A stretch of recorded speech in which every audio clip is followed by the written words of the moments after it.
Hey, that's a great way to kick off a broadcast, listening to the Gilbert High Marching Band under the direction of Byron Tinder, drum major.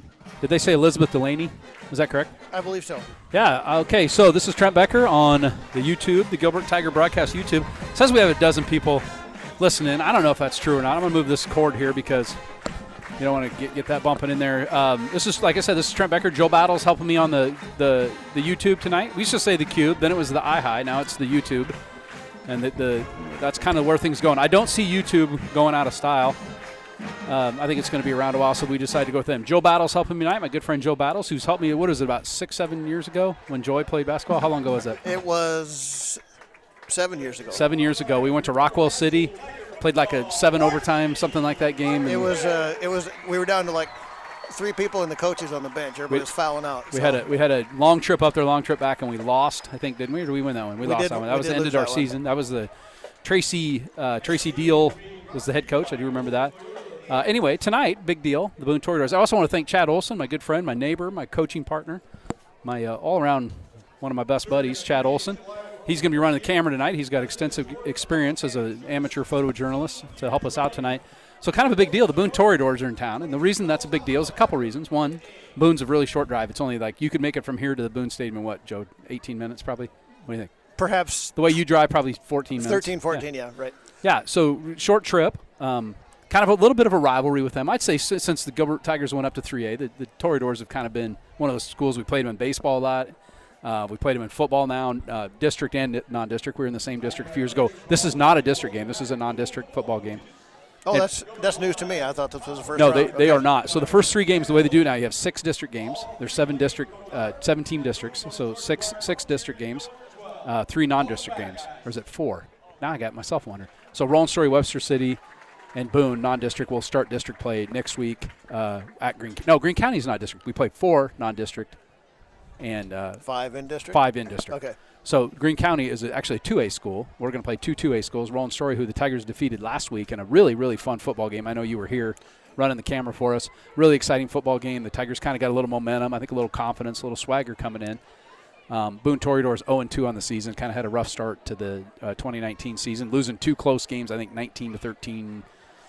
I don't know, 17-13, something like a couple of real low-scoring games like that. So under a touchdown, both, right? Both of them are under a touchdown. So it appears at least that Tigers or the Toreadors having a little trouble scoring, but also not giving up a ton of points. I mean, they're averaging, just 3 touchdowns I think a game. So I think the Brentmore Power Rankings. Are you familiar with the Brentmore Power Rankings? You ever look at that? Oh yeah, absolutely. Yeah, yes. I love the BC Moore Power Rankings. It kind of gives you a statistical analysis. We talk about it a lot on here. Has the Tigers as a 10-point favorite. I'd be surprised that if we win by more than 10. Is that the line in Vegas, too? If you wanted to place wager, you can wager in Iowa now. You don't even have to be in Vegas. I can be the Pretty Iowa. sure high school's not encouraged. Yeah, so we don't condone that or discourage it. It's up to you. We're going to let you do that yourself. But the Tigers. So one of the other reasons that the Tigers playing Boone's kind of a big deal is the Boone head football coach, Thomas McGuire, who's one of the. You and I've seen a lot of high school football here, if not the best offensive lineman we've had since we've been here. One of them. I know you're going to go with the Steenhook kid probably because of personal reasons. But I probably should go with my son who also played here. Joseph Battles, who also played here. But we'll say Thomas McGuire. I don't know that we've had a lot of linemen go play Division I college football. And he played at Elon University in North Carolina and ended up playing at South Dakota State University for the Coyotes, a FCS program. But Thomas McGuire, very, very accomplished football player, named the head coach here I think when he was 26 years old at Boone. This is his 2nd season.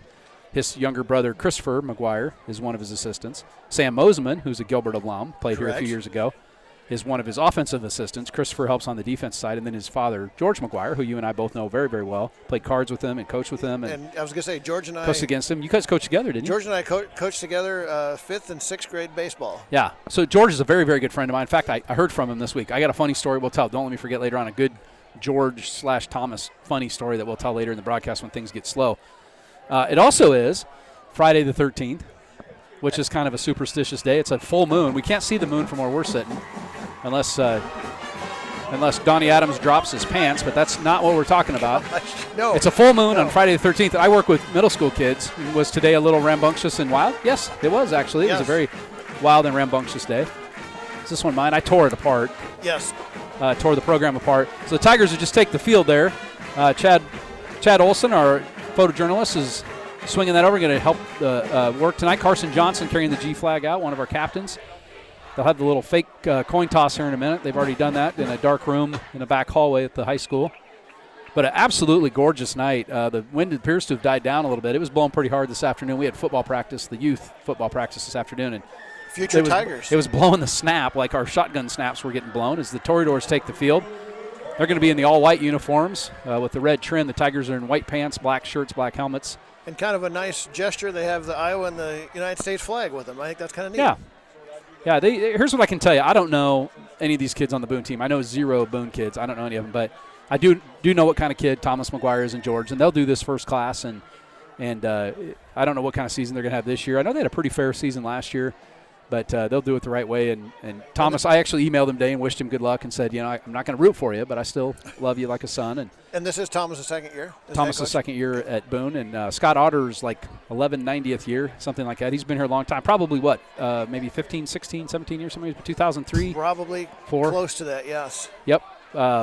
And Scott Otter's won a lot of football games. I'm going to guess probably more than he's lost. He's probably won more than he's lost. He's had some really, really good football teams. And well, he really had his team ready to play last year, and they did a great job making some adjustments at halftime or even in the first quarter and shutting down a legit Division I recruit in Zach Tweet, who helped him. Did a very good job of containing him, limiting what he had for carries.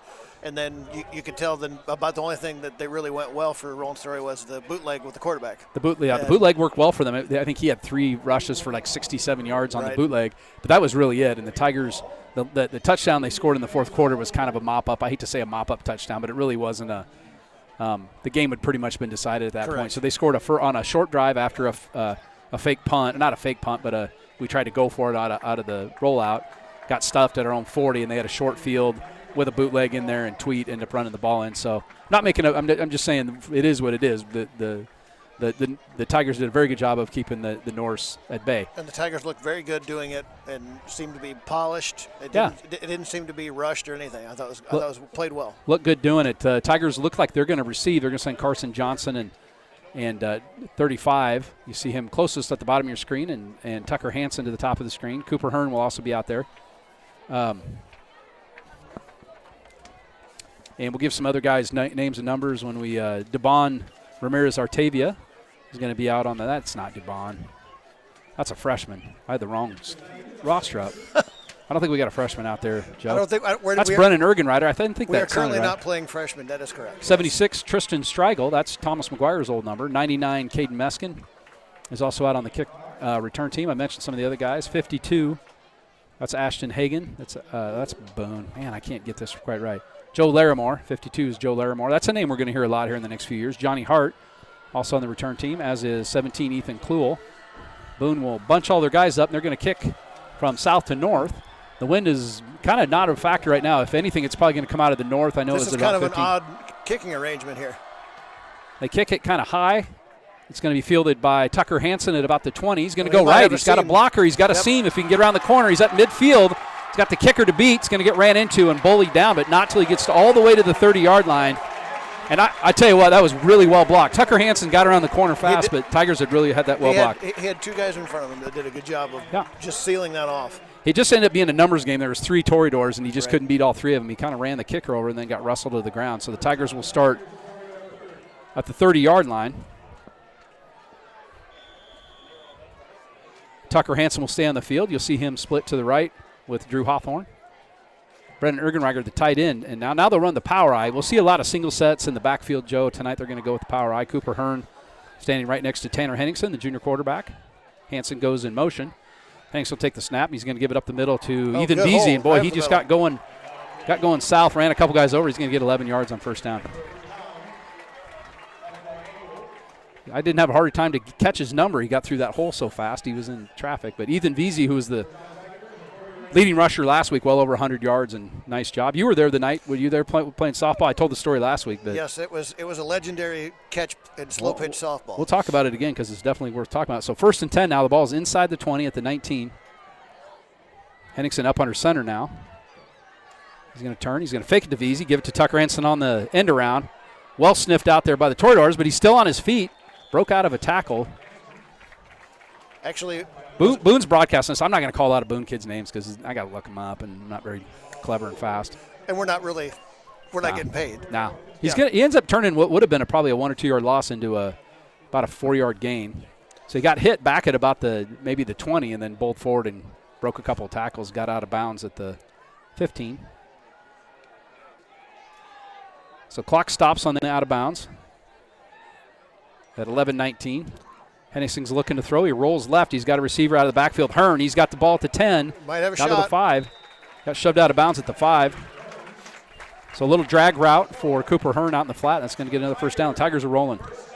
It'd be kind of impressive to get a touchdown in the first minute here, Trent. Yeah. Clock has not reached 1 minute yet. Good job at math there, Joe. Joe Strong at telling time. Well, it helps when it counts backwards. And it's a digital clock. It's really nice. It you don't have to like Mickey's big arm and I don't have to multiply by 5. Yeah. Carry the 2, whatnot. Henningson's going to give it underneath to Cooper Hearn. He's going to bowl forward. Not much there, maybe a yard or 2. So just a beautiful night. Not a cloud in the sky. Very light wind out of the night. Now the flag, I'm looking, it's just hanging limp on the north end of the stadium, and the beautiful Tiger Stadium, artificial surface. Boone has brought, I don't know, I guess about 385 fans over from the short drive over from Highway 30 to Gilbert. Well, that's a interesting assessment of the number over there. Henningsen gives to Veazey. He's going to go to the 3, cut back in, and he stood up at the 2. So got close. I think Veazey got a good lick put on him. He's a little slow getting up, a little wobbly kneed. But Ethan was going to go outside. I think that's where that was designed. He cut back up and stood up at the, we'll say just inside the 2, probably between the 1 and the 2. So 3rd and 2 here.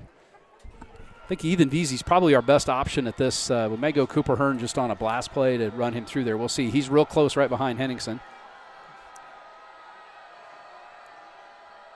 Long count. He kind of bobbled the snap. Veazey's going to get it, and he'll bowl it in. Yep. So Ethan Veazey on a short. Is there another pen over there, Joe? There was 2. Yes. Okay. Well, here, you can use that one. I'll use this one. I just write down when the scores and whatnot. It seems like that's what real journalists do. But Ethan Veazey got several carries, kind of a workman on that drive. We also got a lot of work from Tucker Hansen on the end around. And Tigers put a nice little 30-yard drive. I start to say that's a great drive. It's only 30 yards, but they made the most of the opportunity they had here in the first quarter. And just so your math skills are correct, there's 1 minute and 56 seconds have gone by in the first quarter. Just want to make sure you're aware of that. Yep. I can still do the math. Under 2 minutes. Christian Corey will come on and kick it. It's long enough, it's straight enough, and it's good. Christian Corey coming on to handle the kicking duties this year. A good friend of mine, a kid I've spent a lot of time with in my career at Gilbert Schools, one of the kids I'm lucky enough to work with. Christian Corey, and it's nice to see him contributing to a varsity. I don't know if you know Christian or not. Good I do kid. not. Yeah, really good kid. He's got a brother, Michael, and he's got a younger sister that her name totally evading my memory. She's probably maybe an 8th grader at 9th grader. She's a 9th grader. Michael's a senior, and Christian's a junior at Gilbert High School. So the Tigers lead 7-0, 10:04 to play in the first quarter. I want to thank Chad Olson, my neighbor, my coaching cohort. We were over there telling the kids, running the X's and O's in the plays. And I'd say it was a good practice, Chad, wouldn't you say? I thought we had a good practice. We just practiced running the plays because the other night, I don't think these kids are listening. We had a couple of our players collide on a handoff. I don't think you're supposed to do that. I'm not a great coach, but I don't think you're supposed to just. So I'm gonna take your headset off a second. I'm gonna fix your headset. No, take your headset off, Joe. Take it off. You had it on the backwards. That's okay. Wow, now it's like on the left side. A lot of moving parts. It sounds way better. Oh, I'm sure it does. So it looks like the Tigers are going to send out number 9, Jack Dresser, to kick. Jack Dresser, a very accomplished soccer player. As often happens, those guys find jobs kicking, and he boots that ball deep. We're going to have an offsides. The Tigers encroached on the kickoff. That's disappointing.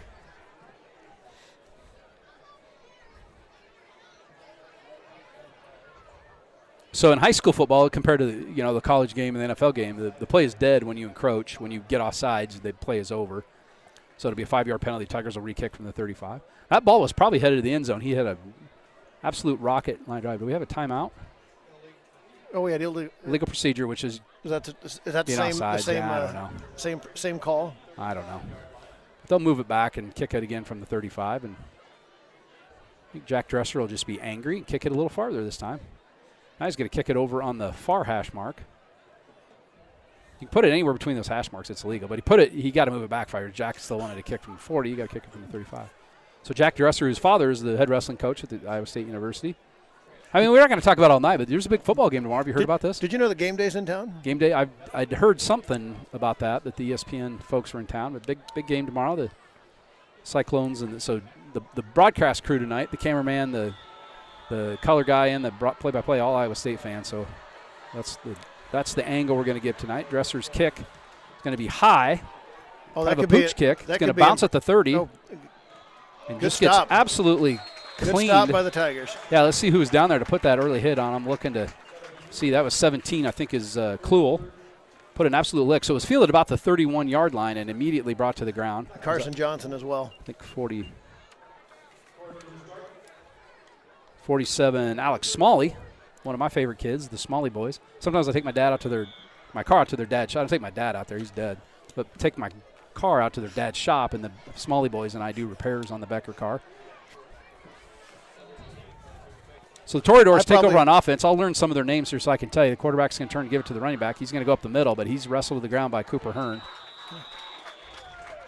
Got maybe a yard and a half, maybe two. I want to say right now the Toreador numbers are going to be hard for me to read, Joe. I'm going to struggle with this.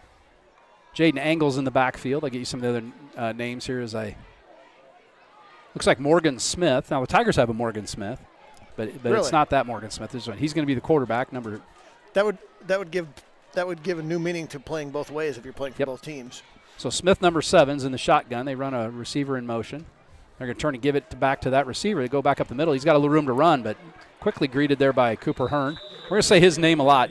Seems like there's always that middle linebacker that the Tigers have that we just seem to call their number a lot. I think Cooper Hearn's going to be that. And somebody's got an official's timeout. I think somebody's equipment may have – actually, somebody's helmet came off in high school football. Tegan Bach, his helmet came off. You got to go out for a play, just like college. The good news is his head stayed on. Sometimes when the helmet comes off, you get worried that the head also came off, so they'll restart the clock. It's running at 9:10 to play in the first quarter. Tigers had a nifty 30-yard drive, capped off by an Ethan Veazey 2-yard touchdown to make it 7-0. Going to bring up 3rd and 5 now for the Toreadors. Smith will clap his hands. He's going to fake the handoff, roll right, look to pass. Throws it out in the flat, and it's going to fall incomplete. He had a receiver out there. He'd have been well short of the first down. Right. And actually was well covered by the Tigers as well. Yep. Well defended. They kind of flooded that side of the field with 3 receivers, and Tigers matched up well. And I got to figure out how to do this program because I'm really struggling trying to get numbers and stuff. Anthony Tronis. He's Tony. Come on. Tony Tronis out there in coverage. I think Cooper Hearn had also slid out there and picked up the running back. Had he caught that, it's going to bring up 4th and 5. I would expect a punt here, conservatively a punt. It looks like the Toreadors kind of struggling here to get the right personnel out. The play clock is down to 12. It's a 40-second play clock now in high school football, so there's a little more time. Now the play clock on the...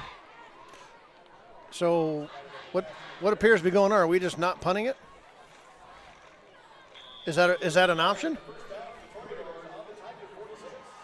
We must have had a personal foul of some kind, Trent. I totally missed. Was there a penalty? I didn't see the flag, and I didn't see anything, but that's a 15-yard penalty. It's a first down for the Toreadors. Okay. I totally missed that. Chad, did you see anything? I didn't see a flag either. They got 15 yards and a first down. They're going to run a shovel pass out to the right. Tigers have really strung this out well. They've got good defended well.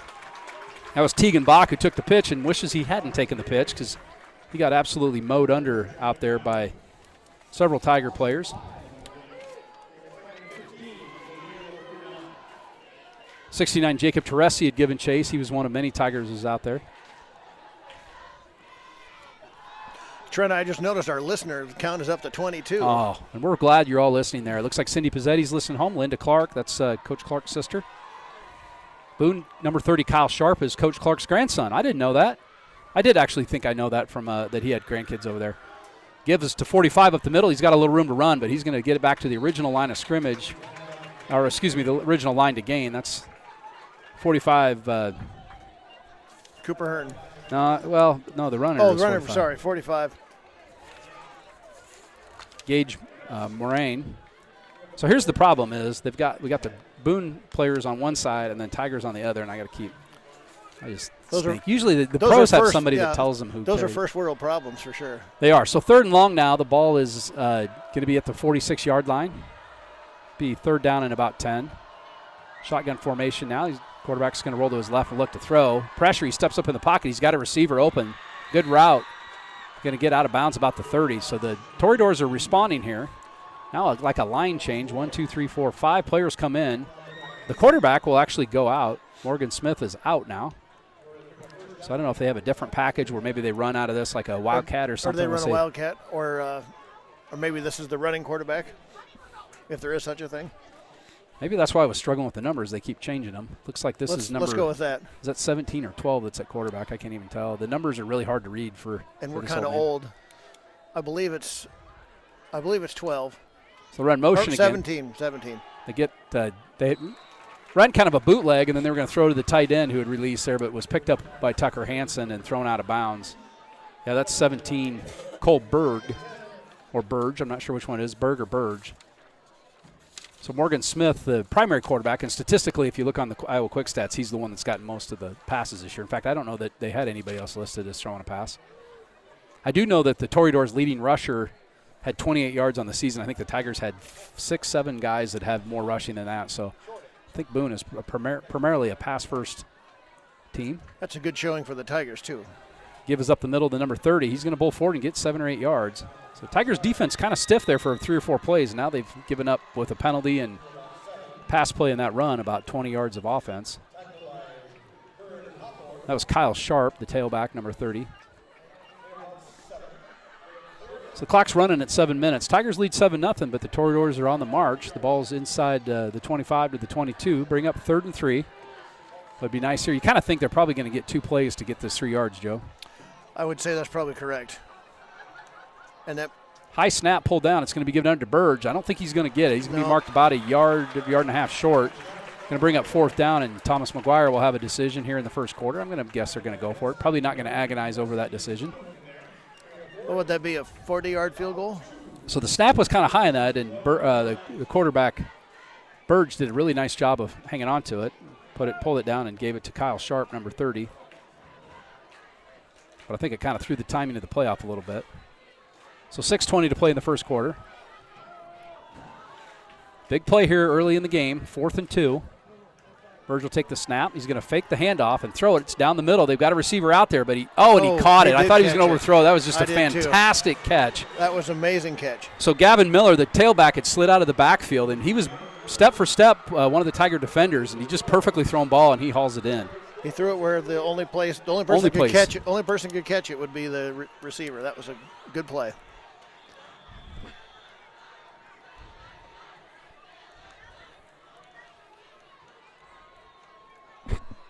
I almost said incomplete. It looked like he'd overthrown him. I don't know if you thought the same thing. They're going to run a 2-point conversion. Looks like he's going to get in. It's 8-7. They run a fake razzle-dazzle, get the 2-point conversion. So the Toreadors, as we look up now, they're kind of thinking all Tigers here, and all of a sudden it's 8-7, the Tigers trail. That's okay. Hey, it's Friday the 13th, and we talked a little bit about this today, about talking about some ridiculous, silly things, as we often do during the broadcast about superstitions. Today's Friday the 13th. Correct. So you got any you want to talk about, or you got any? You bet. Tell me the name of Friday the 13th. Tell me the name of the villain in the movie. It's Jason, isn't it? Jason. Okay, that's a half point. For full point, Jason, you get the last name. Jason Moncrief. Voorhees. Maybe Chad Olson kind of likes the slasher movies. Maybe he should have been in on that. We could pot up his mic and have him contribute to it too. Jason Voorhees. Yeah, I think I saw the first one. I'm not sure I've seen any of them since. I was more of a Halloween guy of the slasher movies. I like the Halloween movies. They were good. That's fair. That was Michael Myers. That was Michael Myers, yes.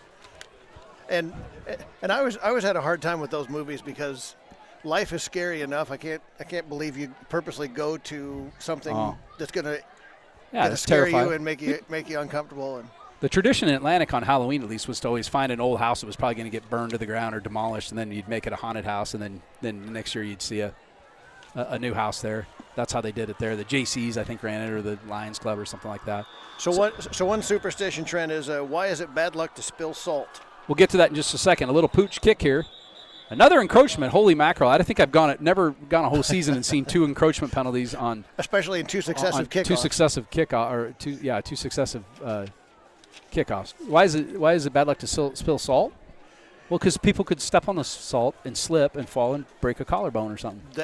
That is very true, but that is not where it came from. I thought that was it. It came from It's a religious in nature. Oh yeah, where he turned around, his wife turned to the pillar of salt because she turned around. Lot's wife. That's right? part of it, and also the implication was, if you spill salt, it's almost like you're spilling out the soul of the individual and allowing the devil to come get you. So it's kind of an eerie Halloweenish. Yeah, it's kind of crazy. Most of the superstitions I did too. It's kind of weird backgrounds of them and that most people don't know. But we did it actually in Tiger Time. I used the thing that we did. I explained to the kids kind of the. All right, we'll have a few more of those here if you want to.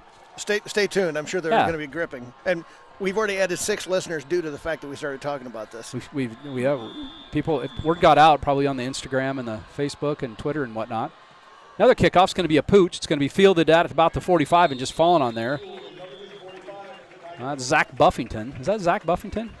Is that that's the freshman. Oh, my gosh. Austin Kluhl. Austin Kluhl. I've got. Maybe you should mark out your freshman on both sides. Just put a big mark through it. That's freshman. I'm just going to throw it away. I don't really care about the freshmen anymore. I do. I love those guys, but not right now. Good catch. Oh, man. It's just been a massive struggle tonight for me with the names and numbers. But I'm going to get better, Joe. That's one of the things I'm going to promise our 26 viewers. Now we dropped 3 because I made that mistake. All right. Let's get back to the action. Henningsen will send Tucker Hansen in motion. He's going to turn and give it to him on the end round. Hearn throws a block out there, but slides off the block. If he can get around the corner. He made something out of that. It looked like it was going to be really disastrous, and he made something out of it. Yeah, Tucker Hansen, a state meet qualifier sprinter, and it shows on most plays. He's one of those guys. We ran into A.J. Reed this afternoon. He was over at the track. Chad was with me. We talked to A.J. Reed, and we just were talking about the guys who could really make those big plays. A.J. Reed would definitely fall into that category. But I think Tucker Hansen, before he's done here this year and next year, is going to be. Would you put Thomas McGuire in that group? He made plays, but it was different. He put guys on their back. Okay. That's how he made the plays. So we're going to give him 5 on first down. It's 2 wide receivers left, tight end on the right side. I formation now. Henningsen will turn. He's going to give it to Veazey. Follows his blockers, but he got pulled down from behind on a nice tackle. That was Gage Moran who pulled him down from behind. Looks like he lost a yard on that. So Veazey had some blockers out there. The guy that actually got him came from behind him and got him. He had blockers out front. That's okay. It's legal to catch people from behind. It was a nice tackle there. We'll say no gain.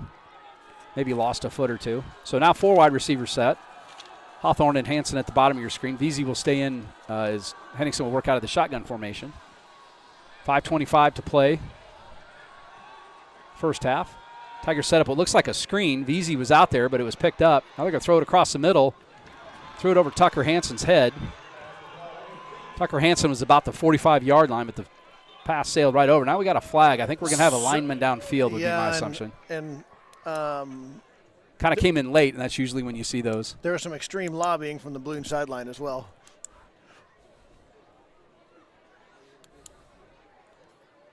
They do have an ineligible receiver downfield. So that's going to cost the Tigers 5 yards. They're going to decline it, though, because it'll bring up 4th down. 4th down and 6. Tigers going to have to kick this one away. So we'll see who handles the punting. Ethan Veazey tonight. We saw him make some fantastic plays on that rollout rugby where he takes off and run. Last week wasn't one of them. He had a play. If Ethan was sitting here, I'd say probably should have just kicked that one away. We'll see what he does here. The ball's at about midfield. He'll end up catching it at about the 40 to kick it away. He does end up getting some momentum, and it's kind of impressive to watch him. I'm sure if the Toreadors have watched any tape, they know that's a possibility. Carson Johnson will come in motion right at your camera. He's going to roll right and kick it this time. Nice kick. It's going to drive the all the way back to the 20. Bobbles the kick. Tucker Hansen was the first one there. Gets by him. Now it's kind of a foot race to the sidelines. We're going to have a block in the back way behind the play. He's going to end up getting out to about the 45, but it's not going to matter, Joe. This one's coming back. And unfortunately for the Boone player, it was right in front of the referee. The line judge on this side threw it, but it was I'm assuming it's a blocking infraction. It's 99% of the time a flag thrown that far behind the play, it will be a blocking infraction. So we'll see what happens. The personal foul on the Tigers. So the other thing that could be from that far back is something way away from the play, and the Tigers put a waylay on somebody back line. I didn't see it. I have no idea what the call was. Pretty much we're 0 for 2 on guessing what play calls or flag calls have been tonight. So that's going to be a 15-yard. That's a big penalty because that'll get tacked on to the end of the. So would that, at that location, was it probably a blind block? Yeah, some sort of but you wouldn't think we'd be blocking because we're the covering team, but something that happened away from the play where we put somebody on their back. So that's 15 yards on a really good return. So the Tigers with a really, really good kickoff return first drive, but it's been all Toreador since then. 5:08 to play in the first quarter. The Tigers trail 8-7. Non-district matchup tonight between two 3A schools, the Boone Toreadors and the Gilbert Tigers. And I suppose Boone with some great field position on their own on R41. Go full house backfield. Their turn, they'll give it underneath to somebody. I'm really having a hard time with the numbers, I admit. I'm doing the best I can. He was doing a bunch of spinning. We couldn't see his number accurately. That's Kyle Sharp. That's the grandson of Gilbert volunteer assistant Jim Clark. Going to get no gain on the play. Cooper Hearn. Here's the deal. If I forget to say who'd made the tackle, just probably assume Cooper Hearn was in on the tackle. He makes a great deal of tackles.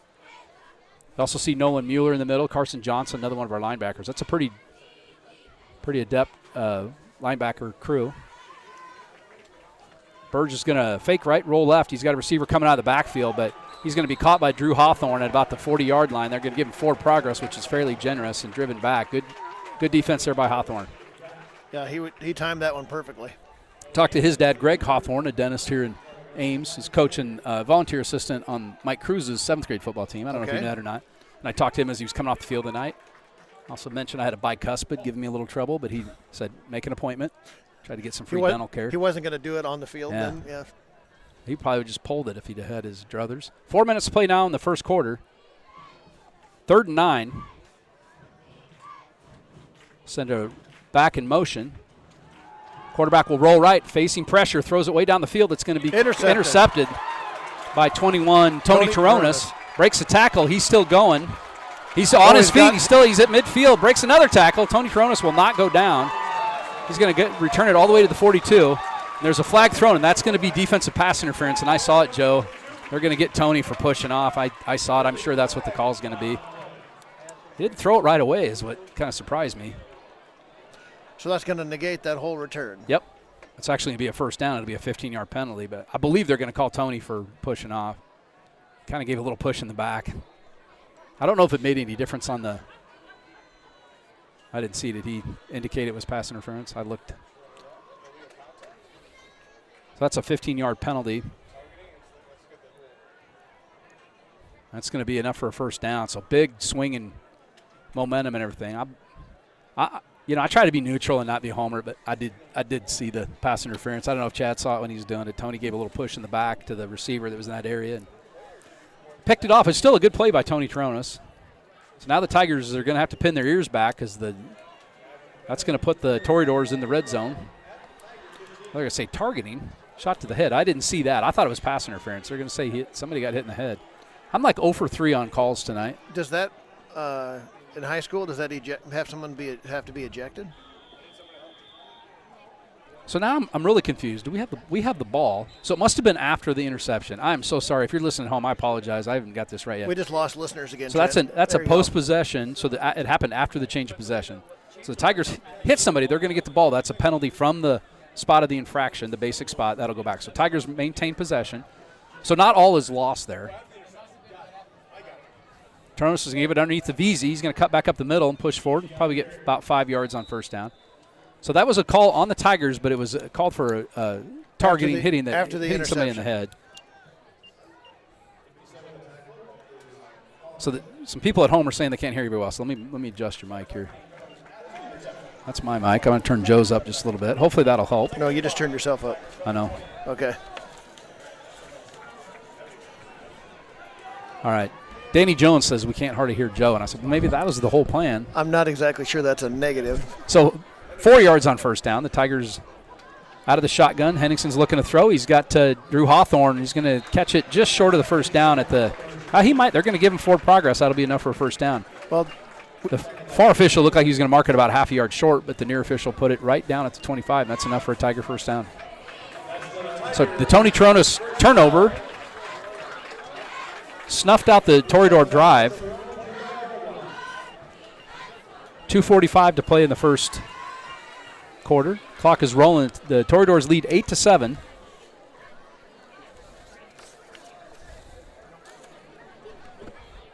I'm going to turn myself back down because I'm way too loud in my headset. Henningsen will send Hansen in motion. He's going to give it to him. He's got Veazey out there blocking. He does have for a him. lead blocker. Cuts up field, breaks a tackle, gets through with somebody else before he gets shoved out of bounds. Left like 3 Toreadors on the ground. Good blocking out there by Veazey, and it looks like 20 Trey Hansen also out there helping move guys around. And Tucker Hansen is not the largest kid on the field, and he just ran somebody over. The statistics say Tucker Hansen 5'11", buck 60, which that's probably with his pads on. But again, very fast and used that speed on that play a lot. He'll stay on the field. 4 wide receivers set now with Veazey as the lone eye back. Now they're going to send Trey Hansen. They're going to run one this way. He cuts up field. Good cut up by Trey. He's going to pull forward and get 5-6 yards. Good run by Trey Hansen on first down. Jay Brantner's listening. He asked if there was any, I don't know if he's here. He may even be here, but he said no ejection for targeting in high school football. That is correct. They don't review it, and they don't eject for that. You can eject if it was considered to be malicious and outside the scope of the game, the scope of natural play, but it is not an automatic ejection. That is correct. So the Tigers are going to go with the same set. Not really hurry-up offense, but they didn't huddle on this play. Henningsen's going to throw it out to Tucker Hansen. Behind the line of scrimmage, he's going to bull forward and get past midfield, which would be enough for a first down. They did give him the first down.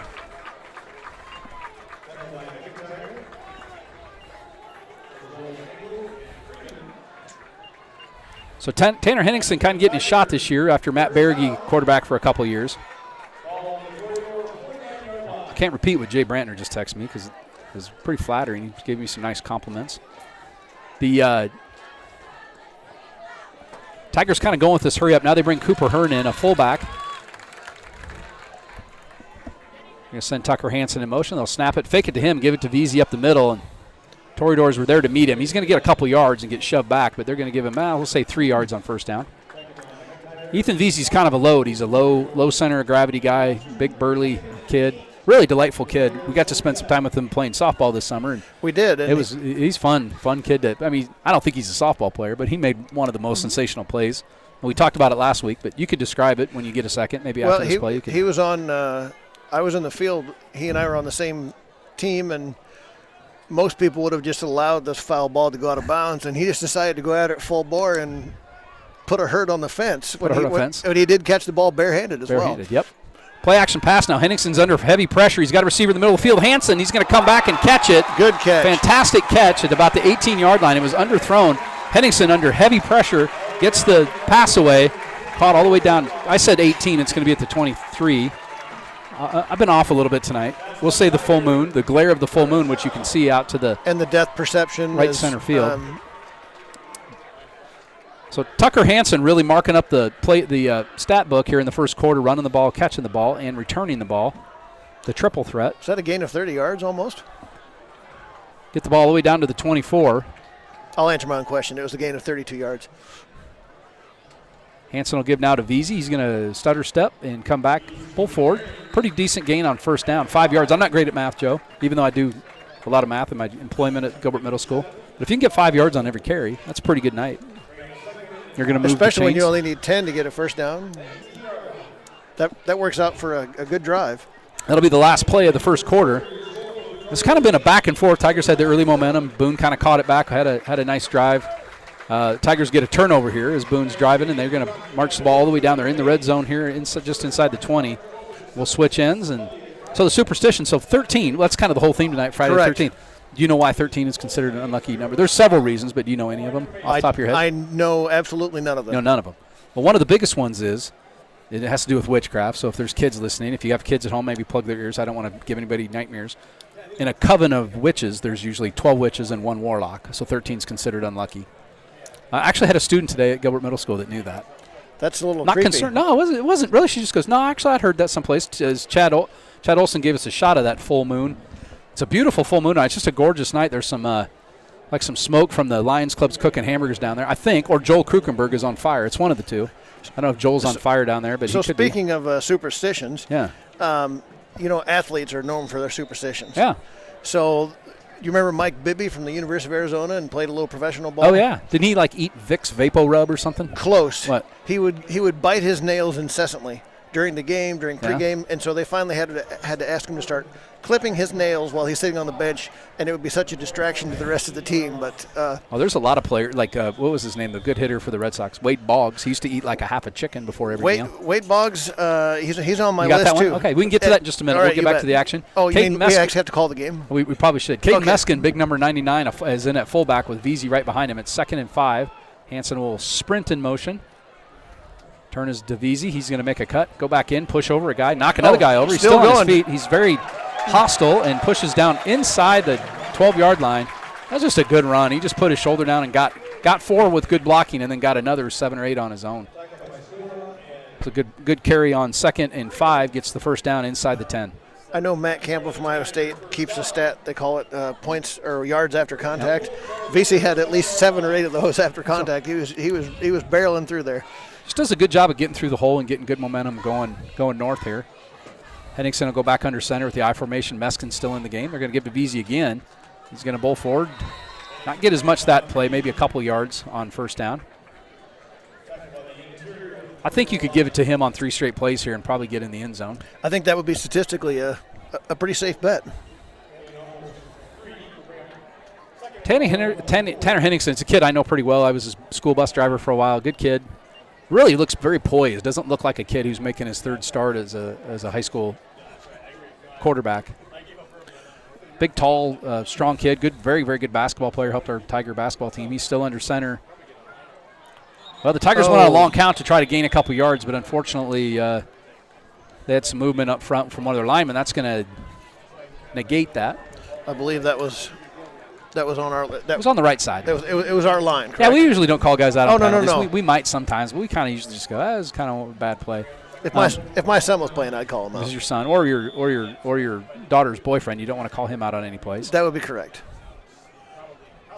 So that's going to move the ball back and bring to the 9-yard line. 2nd and 9. They're going to pitch it out to VZ. He's going to try to get around the corner now. And Meskin's out there blocking for him. Pulls forward. He's going to get down to the 3. So he got the penalty yards back and maybe another yard, but it's going to bring up 3rd and goal at the, we'll say the 3-yard line? 4? Yeah, 3 3.5. 2.5, 3.5, somewhere in there. 3.5. It's between the 3 and the 4. Inside the 5. How about that? So 3rd down. Tigers certainly don't want to set up a 4th down where they got to make a tough decision whether they're going to have to go for it on 4th down. We do have a good kicker that's definitely capable of making a field goal this range, but they're going to spread it out, put 2 receivers at the bottom of the screen. The Hansen duo, the doo-wops at the bottom of the screen. Umbop, not doo-wop, Umbop. Tucker Hansen's going to come in motion. Henningsen's just going to catch it, follow his blockers. He gets stood up. He's going to get down to the 1, but he's not going to make it. It was actually a pretty good-looking play, but Toreador sniffed it out and snuffed it. It's going to be down to the 1-yard line. And Boone did a good job of filling that hole. Number 44. Did we decide we're giving up on their numbers? Doesn't matter. Caden Meskin's going to come in at fullback. He might get the ball. He's a load, big, strong boy. Reminds me a lot of myself when I was that age. Caden Meskin, 6'1", 218 pounds. So it's going to bring up 4th and 1 and a big play here in the 2nd quarter. Meskin is at the fullback position. VZ behind him. Tight formation. Henningsen under center. He's going to send Tucker Hansen in motion. Long count. He's going to turn and give it to Meskin inside. He's going to get stood up. He's not going to make it, Joe. We stopped short. Toreador's defense holds. They're going to have the ball first down inside their 1-yard line. He might have got down to the half-yard line, but probably about the 1. No, half-yard line. They're going to mark him at the half-yard line. So now the Tigers' defense. Well, maybe the defense can come up with a stop. Come up with a big play, maybe get a safety here and regain the lead with a 2-point score. So I kind of called it, predicted it, that Meskin was going to get the ball, and he did. But, boy, the Toreadors were looking for it. I thought maybe they'd use him as kind of a decoy, a little play action, and maybe try to get Tucker Hansen, who had went in motion. But the Tigers' defense is going to have to answer the call. Maybe do the bootleg that worked so well against us last week. So long count here. Quarterback's just going to tuck it under and get out to the 5. I could have swore I saw one of their linemen move just a smidge right before the snap, but it did look really close. He'll get out to the 5-yard line, bring up 2nd and 5 or 6. 9:03 to play in the first half. Tigers trail 8-7. Both teams I scored a say touchdown. that as if I can actually see because I'm looking around the window. Looking around the window. Because I'm in the second chair and I get the poor I would have seat. taken that. That's right. I'll take the non-visible side. Burge is going to turn and give it to Kyle Sharp, I believe, underneath. Doesn't really matter if I get it right, but it is Kyle Sharp that had the ball. I was right. Kyle Sharp will head off. That's the grandson of Gilbert Tigers volunteer coach Jim Clark. Tyler Hansen's listening. Tyler, how are you related to the Hansons? Are you? I think you're Trey's brother. That's my guess, but I'm not sure. I know he was listening last week too. We appreciate all of our adoring fans that listen in on the YouTube channel. So Bergs now is going to be in shotgun, 3rd and 2. Toreadors would certainly like to get a first down here, not have to punt deep. Play's going to be up the middle, and they are going to get a first down, just barely. Got stood up the line of scrimmage and kind of bowled ahead before Nolan Mueller, 55, made the tackle. So well blocked there by the Toreadors. Did you just use the words adoring in our fans about adoring us? I think they do. I don't know. I'm sure they might be following the Tigers as well. But I think Linda Clark has told me she's very fond of my vocal accolades and abilities. She's been listening since we've been doing this, I think.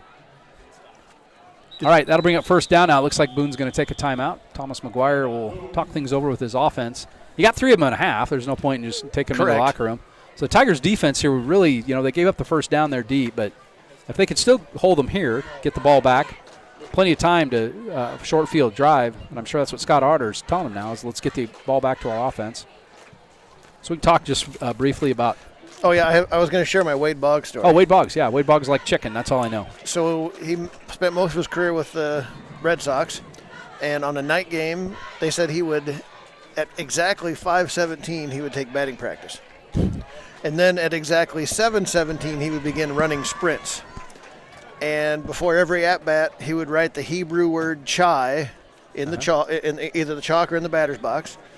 And yes on the chicken. He would. It was like chicken was his pregame meal, and that's high protein, good nutritious. Well, I don't know what you can say. Wade Boggs kind of weird, but that guy was a good hitter. He was one of those guys that hit 300 every single year, won a few batting titles.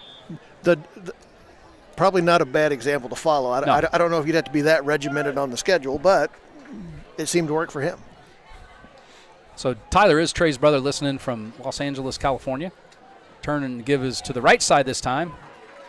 Tigers defended that pretty well. He got stood up, but drove one of the Tiger defenders, Ty German, backwards and going to get a couple more yards. So we used to have a correspondent that used to listen in Huntington Beach, California, Brian Lounsbury. Remember Big Brian? Big guy. From Rolling Story, he would listen out there. So, Tyler, we're just officially naming you on the broadcast tonight, our L.A. correspondent. So if you got anything you want to report what's going on in L.A., just put it there in the make sure it's family friendly. Don't say, because there's a lot of bad stuff that happens in California. I have a relative of mine listening from the fine metropolis of Denver, Colorado. Your daughter, Joy. Correct. Shotgun snaps Gibbs going to be underneath to Kyle Sharp, and he's going to get stuffed back. Meskin and Mueller and company in on that tackle. That went nowhere. 67 Jacob Steenhook. 58 Ty German's going to come out. Teresi, I think, is going in for him. So Meskin across the front line. Meskin, Steenhook, Teresi, and Boone's going to take another timeout. 33 Joshua Anderson. That's a kid I don't know. I think he just moved here. I don't know Joshua. But he plays a lot on defense. So Boone's going to take another timeout. This is a big play for Thomas McGuire. 3rd and 7. So we kind of look at what's worked well for the Toreadors. They've been kind of nickel and diming us underneath, but they have thrown the ball fairly well tonight, and I would look on 3rd and 7 an obvious passing down, Joe. And it seems like they've been using that bootleg / rollout a little bit, and we've defended it pretty well. But it appears that they really want to. I mean, two timeouts on the same drive is kind of rare, so it's obvious they want to make sure they capitalize on this and don't give up the ball. So the little chess match with the understudy, Thomas McGuire, who played for Coach Scott Otter, and Scott Otter kind of matching wits with him, and we'll see who comes out on top here. Sometimes the understudy comes out on top. Sometimes the old ball coach will come out. So some of the Tiger assistants that are helping him out, Everett Charlson, Randy Sneezik, Rennie Long, Joel Franzen, Chris Benda, and John Davis. Jim Clark, Andy Harris, and Nate Graves also helping out. Nate Graves helping out up here in the booth tonight. I saw him as I came in. And a lot of those coaches have been here for a long time and really give some stability to the program. So long count, trying to drive the Tigers off sides. They don't. They are going to throw the ball. It's tipped. Boy, if Tucker Hansen would turn around, he'd probably had himself an interception. It was tipped at the line of scrimmage. So the good news is you can't have any pass interference. It didn't matter what Tucker did down there.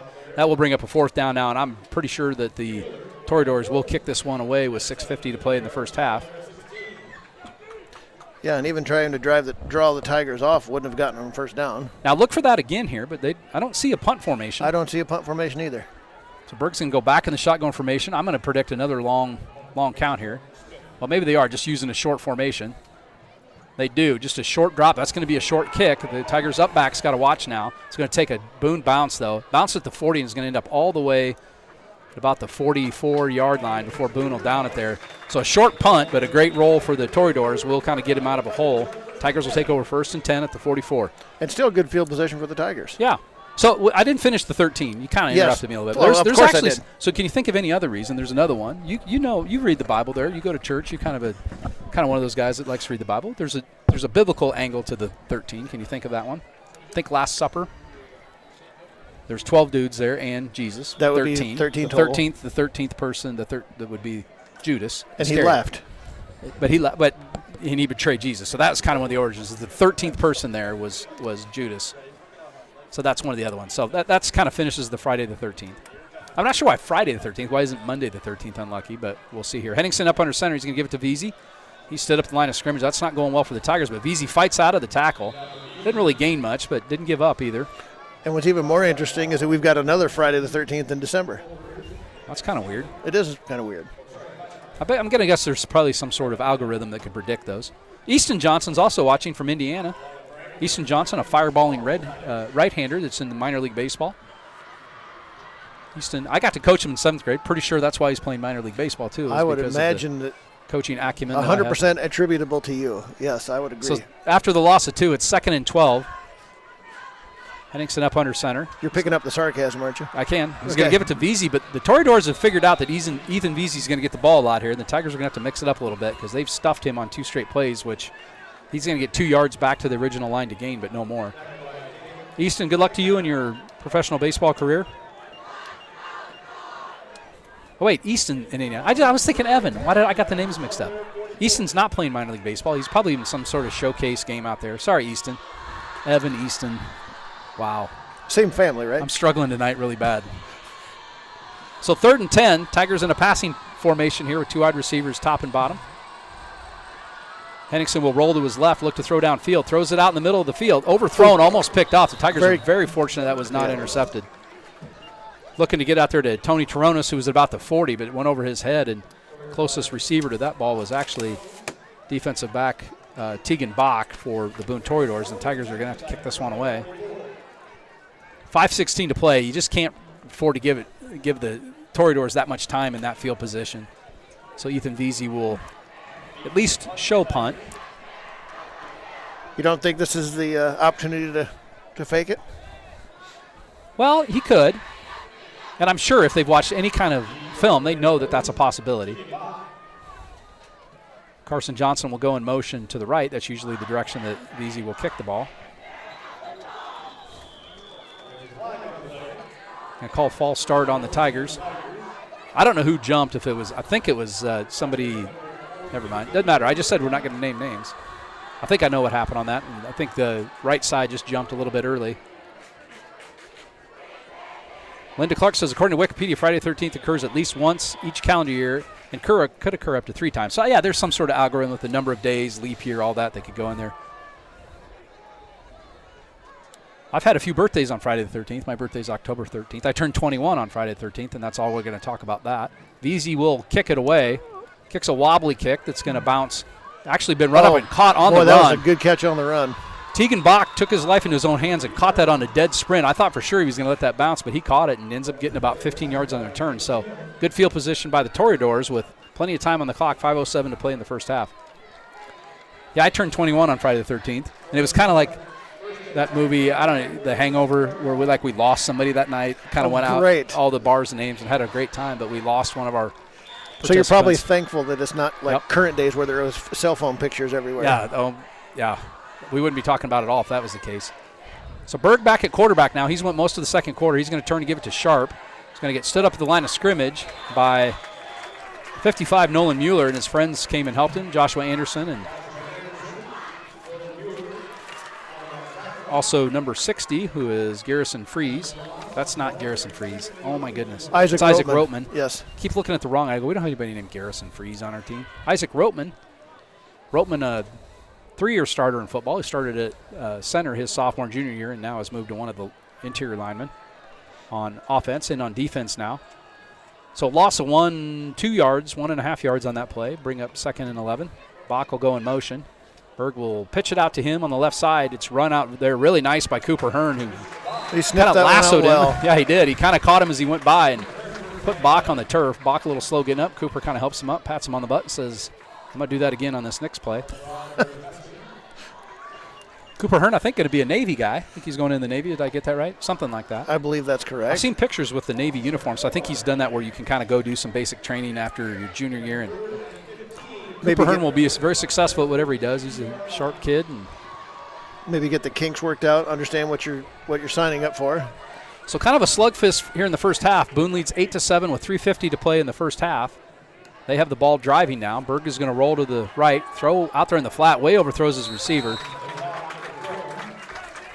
Closest guy to that is Scott Otter, actually in the area, Nate Graves. Scott Otter was the closest person. That is correct. I think Scott back in his day was a defensive back. Could have picked that off and run it back. He's still in pretty good shape. He'll be rooting for the Hawkeyes tomorrow. Otter, one of those Hawkeye lovers. Mostly Cyclone fans in the Gilbert District, but you do see some Hawkeye fans here and there. We're very accepting of people on the wrong side of the fence, but that's okay. So 4th and 15, Burge is going to do that. It's blocked. The kick's on the ground. Tigers block it. I think Cooper Hearn was the one that blocked it. It's going to be recovered by Jacob Steenhook, 67. So they use that about a 10-yard, maybe not even 10-yard drop, and it's hard to tell if they're going to actually punt it. Tucker Hansen did go back to receive it, but really no prayer getting that kick off. Well defended by the Tigers. And it appeared that Cooper went in untouched. So, or unmolested, because I think there was a couple guys there, but he just pushed right through him. The Tigers are going to have great field position now with 3:37 to go on the clock, all 3 timeouts. And they're going to start off in the I formation with 2 wide receivers right. The tight end is in the game. It's Brennan Ergenreiter. We'll see him at the bottom of the screen. Hansen takes the snap. He's going to fake it to Veazey this time and roll to the right. He's going to throw downfield deep. He's got a receiver down there, man for man. That's Tucker Hansen, but it was thrown out of bounds. Even if Tucker could have hauled that in, he would have been out of bounds. So they tried to get a one-on-one with Tegan Bach over there. The Tigers they have an injury timeout.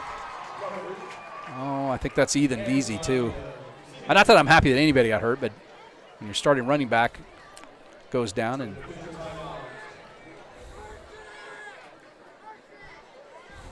so we'll hope Ethan's okay. It's going to be 2nd and 10. Ball's at the 38-yard line after the block punt.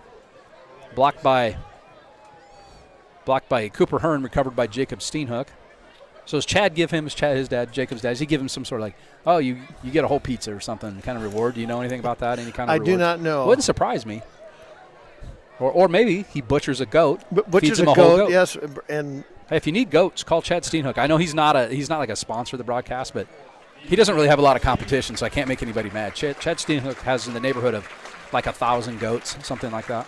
So Veazey's walking off a little. That's a good limping. Sign. It is limping a little bit, but hopefully he just maybe stubbed his toe. Like maybe he hit it on there was a nightstand out there, or perhaps a coffee table. And all I know is when I was in high school 30 years ago, the fine school of Dallas and Grimes, we had a couple guys get ankle injuries, and our coaches said, well, just tighten up your shoelaces and you'll be fine. And oh, yeah. We just kind get right back out the there. Blood flow, kind of, what do they call that? Like rest, isolate, or elevate, compress, the rice thing. Yeah, you compress it.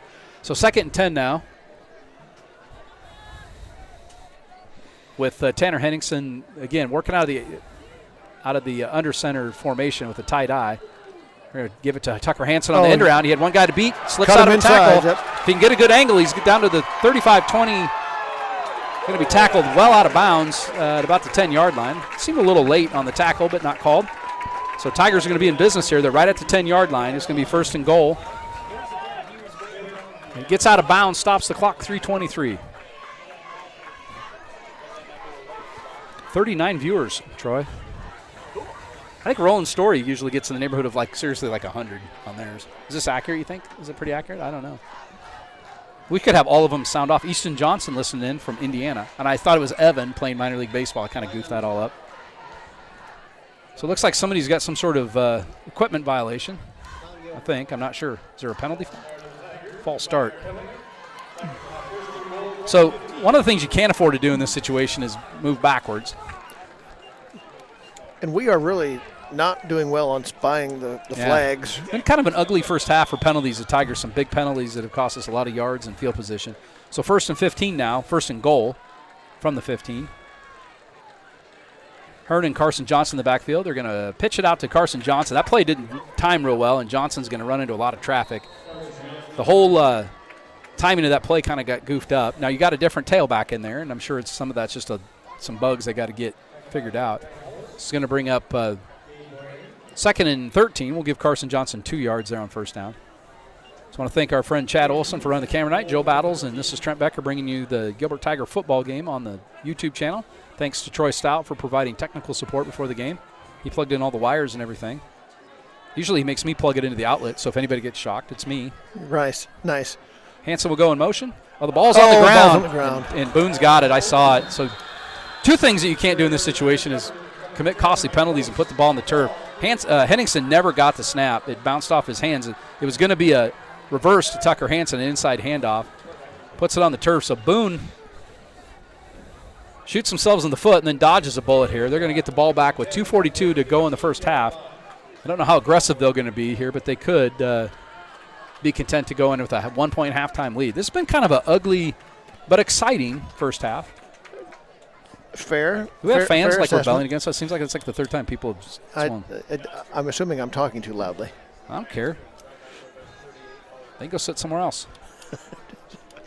So first and 10 out to 15. Bach will go in motion. Burke's True fan support, yes. Give it underneath to Sharp. He's going to squirt through.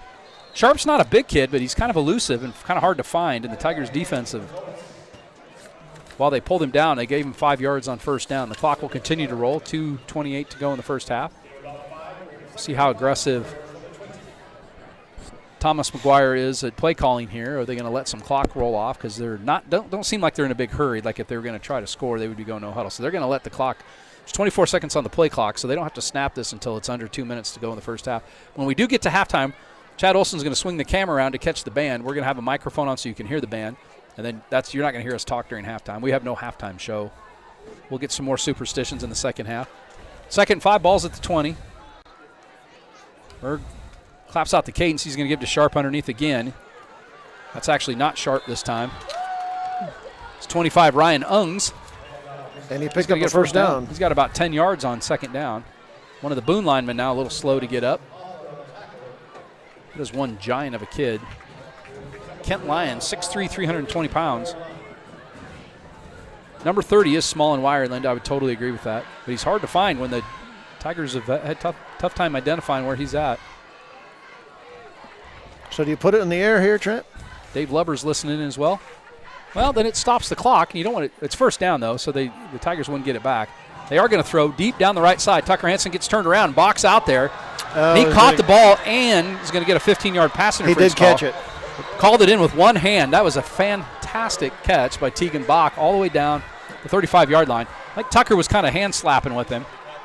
We're going to watch it on replay. I don't think it was a bad call at all, the interference call. That was just a fantastic catch by Bach. So they're going to decline the penalty, take the yardage on the play.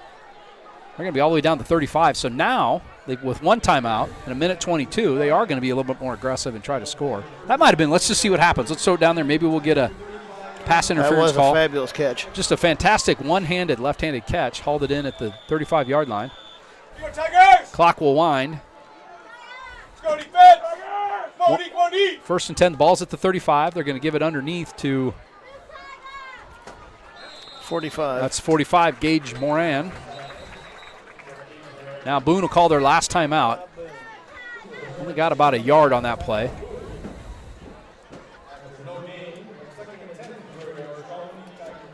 So this will be a huge momentum swing either way. If the Tigers can hold them out of there, they'll go into halftime. Go into halftime only trailing 1. If Boone could get a score here, they would be up 2 scores. Or a score and a half or something like that, somewhere in that neighborhood. Trent, you have time for a quick. Let's do a quick athlete superstitious? Yes. Moises Alou. Oh, I know this one. It's a family show, so let's. I will try to keep it as clean as possible. He didn't wear batting gloves.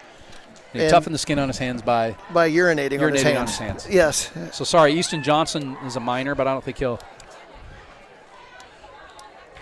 Bruce Nelson listening in from Minnesota. I do know Everett Charleston's cousin, sister, I forgot now, aunt, somebody. He has some family listening in the Twin Cities. Maybe that's you, Bruce, and your family. Thanks for listening on the YouTube channel tonight.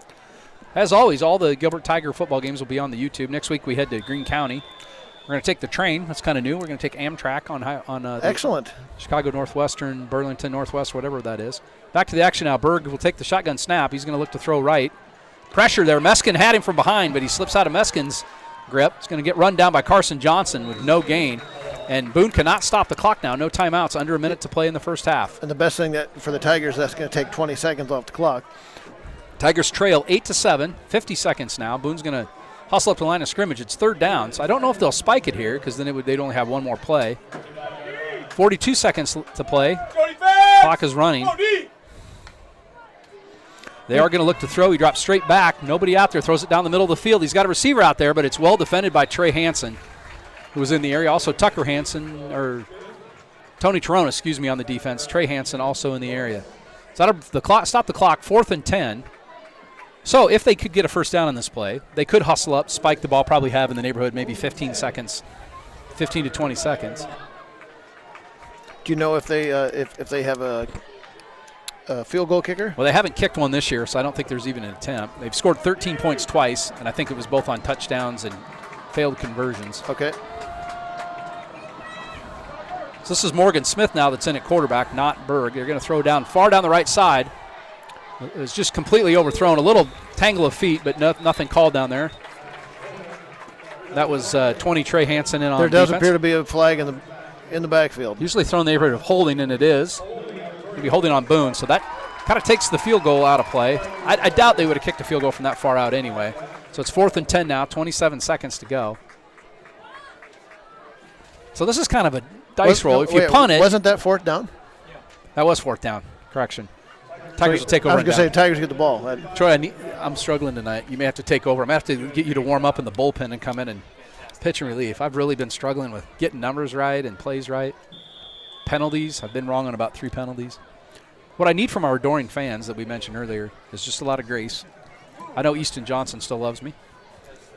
His dad, Kurt, owns the Slim's fruit stand up there where I occasionally get a free peach when I go in there, free Missouri peach.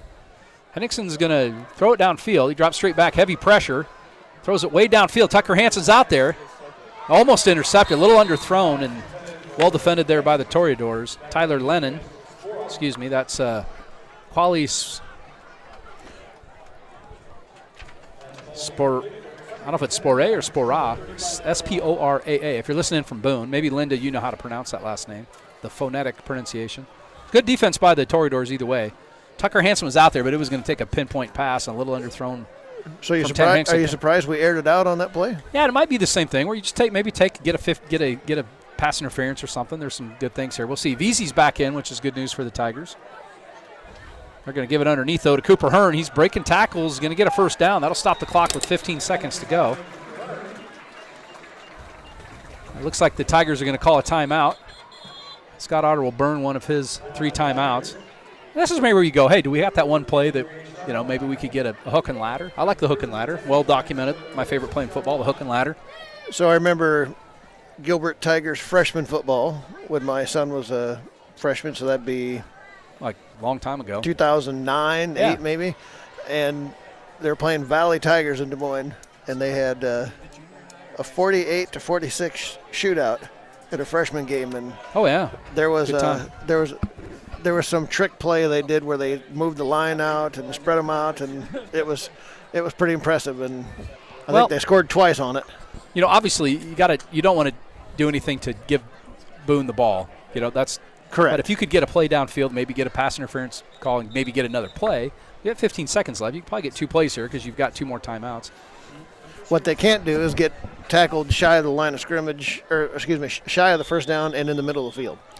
Wade Nelson, one of our Gilbert faithful, assistant softball coach. Wade Nelson listening tonight. Thanks for listening, Wade. Thanks for the nice comments.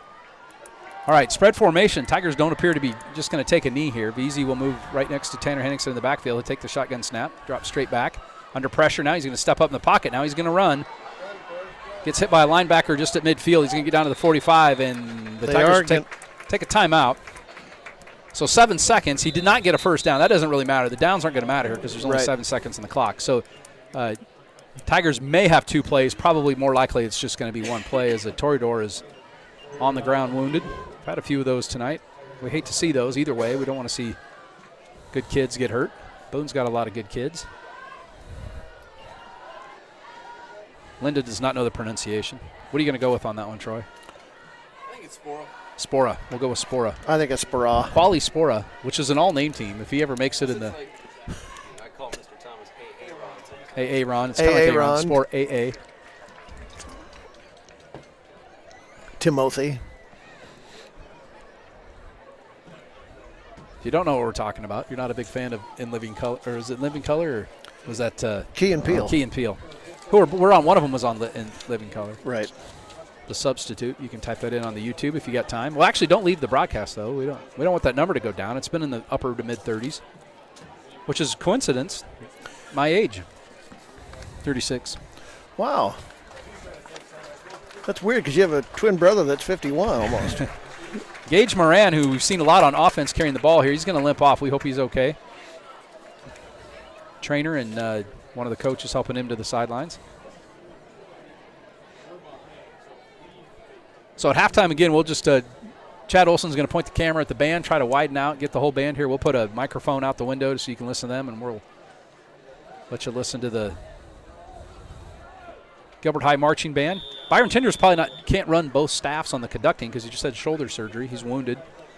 So Elizabeth Delaney, his drum major, will handle that. So Tigers are showing they're going to run another play here. 4 receivers. Yep. Trey Hansen will go in motion now on the top of your screen. Henningsen will drop straight back. 3-man pressure. They're going to throw a wobbly pass right down the side, but it comes back. Taronis, it's going to get picked off, though. Taronis fell down. Picked off by Boone. Tigers got to bring him down. This will be the last play of the first half. The clock has expired. Tegan Bach breaks another tackle. He slips through, but he's going to get bulldozed to the ground at about midfield. And that's how the first half is going to end. Drew Hawthorne put a lasso on him, a lariat, put him down to the ground.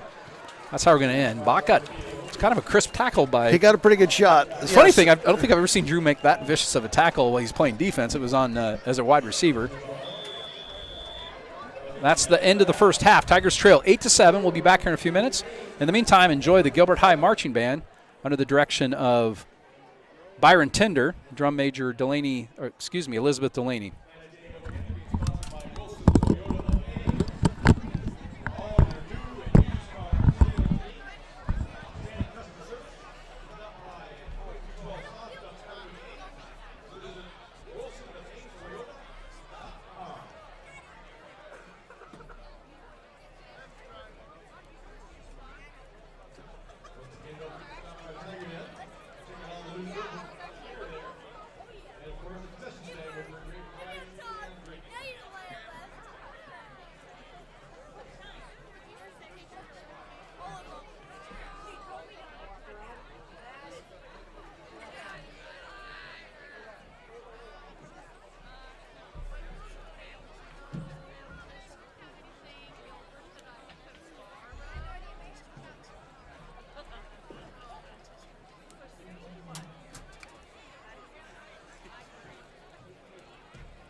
And under the field direction of drum major Elizabeth Delaney, please welcome 2018 Gilbert High School Tiger Football Varsity Marching Band. This year's District Band has 144 members. And oversized show is two peaked at number 3 in the charts in 1973. Here is Three Dog Nights, Shambhala.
on your feet with the Gilbert High School fight song.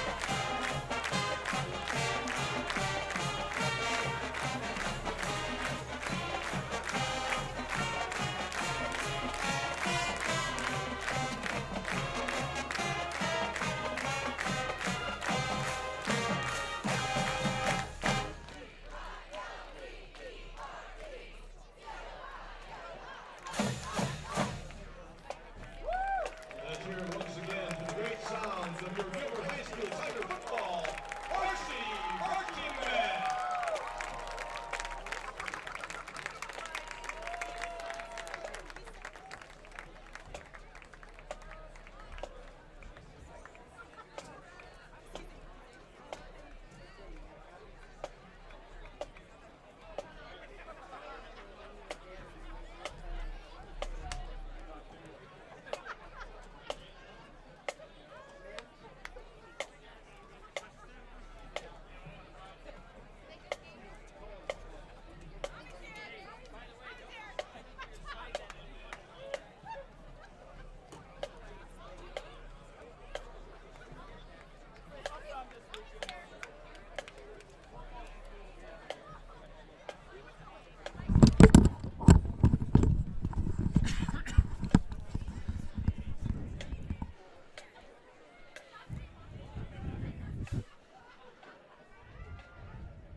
Trying to catch my breath before I just ran up 46 stairs. That's the exact number of stairs from the – that's not counting the 5 that come up off the ground. That's just from the bottom of the bleachers to the top of the bleachers. So I ran into my brother. He just got back from vacation, so that's why I was a little delayed talking to him. I saw your brother. When I walked in, that's right when they started the fight, everybody started clapping. I just assumed it was for me, but it wasn't. It was actually That's probably humbling. so I don't hear your mic. Joe, are you on there? I can hear myself. There we Now, that sounds much better. Tigers trail. The good news, bad news, one of those good news. But you want the good news first or you want the bad news first? I'm always bad news Bad first. news was we trail by one. The good news is we only trail by 1. So I do think this is the kind of game where the Tigers, in the past at least, have come back out in the second half and really played well. The exception might be last year. Tigers were up by a couple of scores. Let the Toreadors back in the game, ended up winning kind of a back-and-forth second half. I don't even remember the score, but we don't need to bring that up. No. Was that the 17-hour football game? No, that was here, I don't know, 4 or 5 years ago. Okay. That was Boone too, though, wasn't it? And I'm telling you, that was one of the longest football games. I was physically tired for about 2 days after that game. So we got about 3 or 4 minutes here at halftime, superstition night. Hey, I got one here for you. All right. Black cats. You see a black cat. Oh, it crossed my path. Oh no, doom is coming. How did that? What's the origin of the black cat? The bad luck with the black cat. Got any idea? I have no idea. You can take a guess. Take a guess. What do you think? What else are black cats associated with? Perhaps a white cat was standing underneath a chimney sweep, and soot fell all over him, turning him black. Therefore, that's unlucky for the white cat. Joe, just when I think you couldn't come up with a worse explanation, a worse idea, that might be the worst thing I've ever heard. But that's not it. Oh, so, shocker. Black cats. Cindy Pizzetti said, nice job, bravo, Mr. Tender. And let's just time out. Let's take a 20-second time out. Byron Tender, one of the best things we got going on in this entire district. Absolutely. He does a great job with the band. There's like 150 kids in our band. He just does a great job. He was rewarded, got a new band room. That was part of his contract. He was going to walk out and say, I'm quitting unless I get a new. Nah, he did. So just like the football players, professional football players. But he didn't. So Great job out of our band. It's a fantastic, one of the top. You go around on the road like I do a lot, and you see other towns' bands, and it makes you just go, what a great band we have. So anyway, thanks for the halftime entertainment there. Black cats. We're back to the black cats. Yes. They're associated with witches. That's kind of the general reason that black cats are bad. Now, they weren't always. Back in ancient Egypt, you think I'm just making this up because I don't have any notes, because I do make up a lot of things while I do this. Actually, that's one of your gifts. But I actually researched it, and then I shared it with my Tiger Time. It's kind of like my homeroom at the school. And so this is my third time I've been through this. So back in ancient Egypt, black cats were actually considered good luck, and they were kind of a prized possession to have a black cat. But their association with witches has made that. Wow. So I've got a couple more. We'll get to those. The Tigers are back on the field. Well, here's one. We'll do one. I got another one at the top of my head here. Opening an umbrella inside. That's bad luck, right? You knew that, didn't you? I did know that. Yeah. So why is that bad luck? I mean, other than it's a bad idea, you could poke somebody in the eye with one of those little prongs. You know, the umbrella's got prongs that go around. You don't want to poke somebody in the eyeball. Other than that, I really can't come up with a reason why that would be so treacherous and a bad luck. Katie Charlson, 6th grade language arts teacher's listening. Katie, if you have any idea why it's a bad idea to open an umbrella inside, if you can get this right without Googling it, you're on the honor system, you can chime in. We'll give her just a minute to answer that. So we don't keep stats here. That's what like real professional broadcast crews do, is keep stats and stuff. But here's what I can tell you. A lot of penalties have killed the Tigers. A couple of turnovers have killed the Tigers. But this was, I would say, conservatively, an ugly first half of football on both sides. I don't think either team in the locker room is going, guys, it's great. Just keep it up. We're doing fantastic.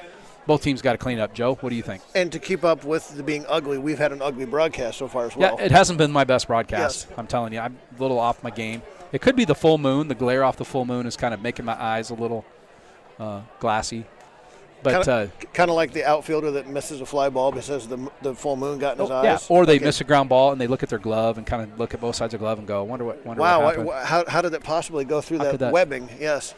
It's what we see is just a normal glove. When they look down, they see a gigantic cavern in the what do you call it? Like a hole I'm dying of suspense. There's 20 seconds left.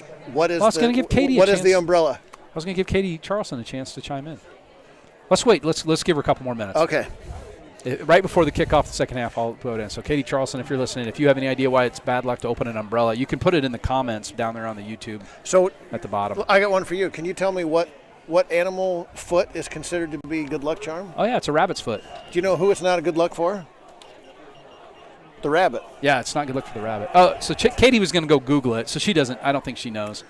That's okay. So it's supposedly you're tempting. Comes from Egypt again. You're tempting the sun god Ra. Ra is how the sun god's name. Like you're saying, it might rain inside, and then the rain god. Did I say the sun god? I meant the rain god. So it has some mysticism to it. So that's it, Katie. It's kind of uneventful. It wasn't really as deep an explanation as I would have thought, but some of these aren't. They're not really great basic. Anecdote, was it? No, but what movie is that from? I don't know.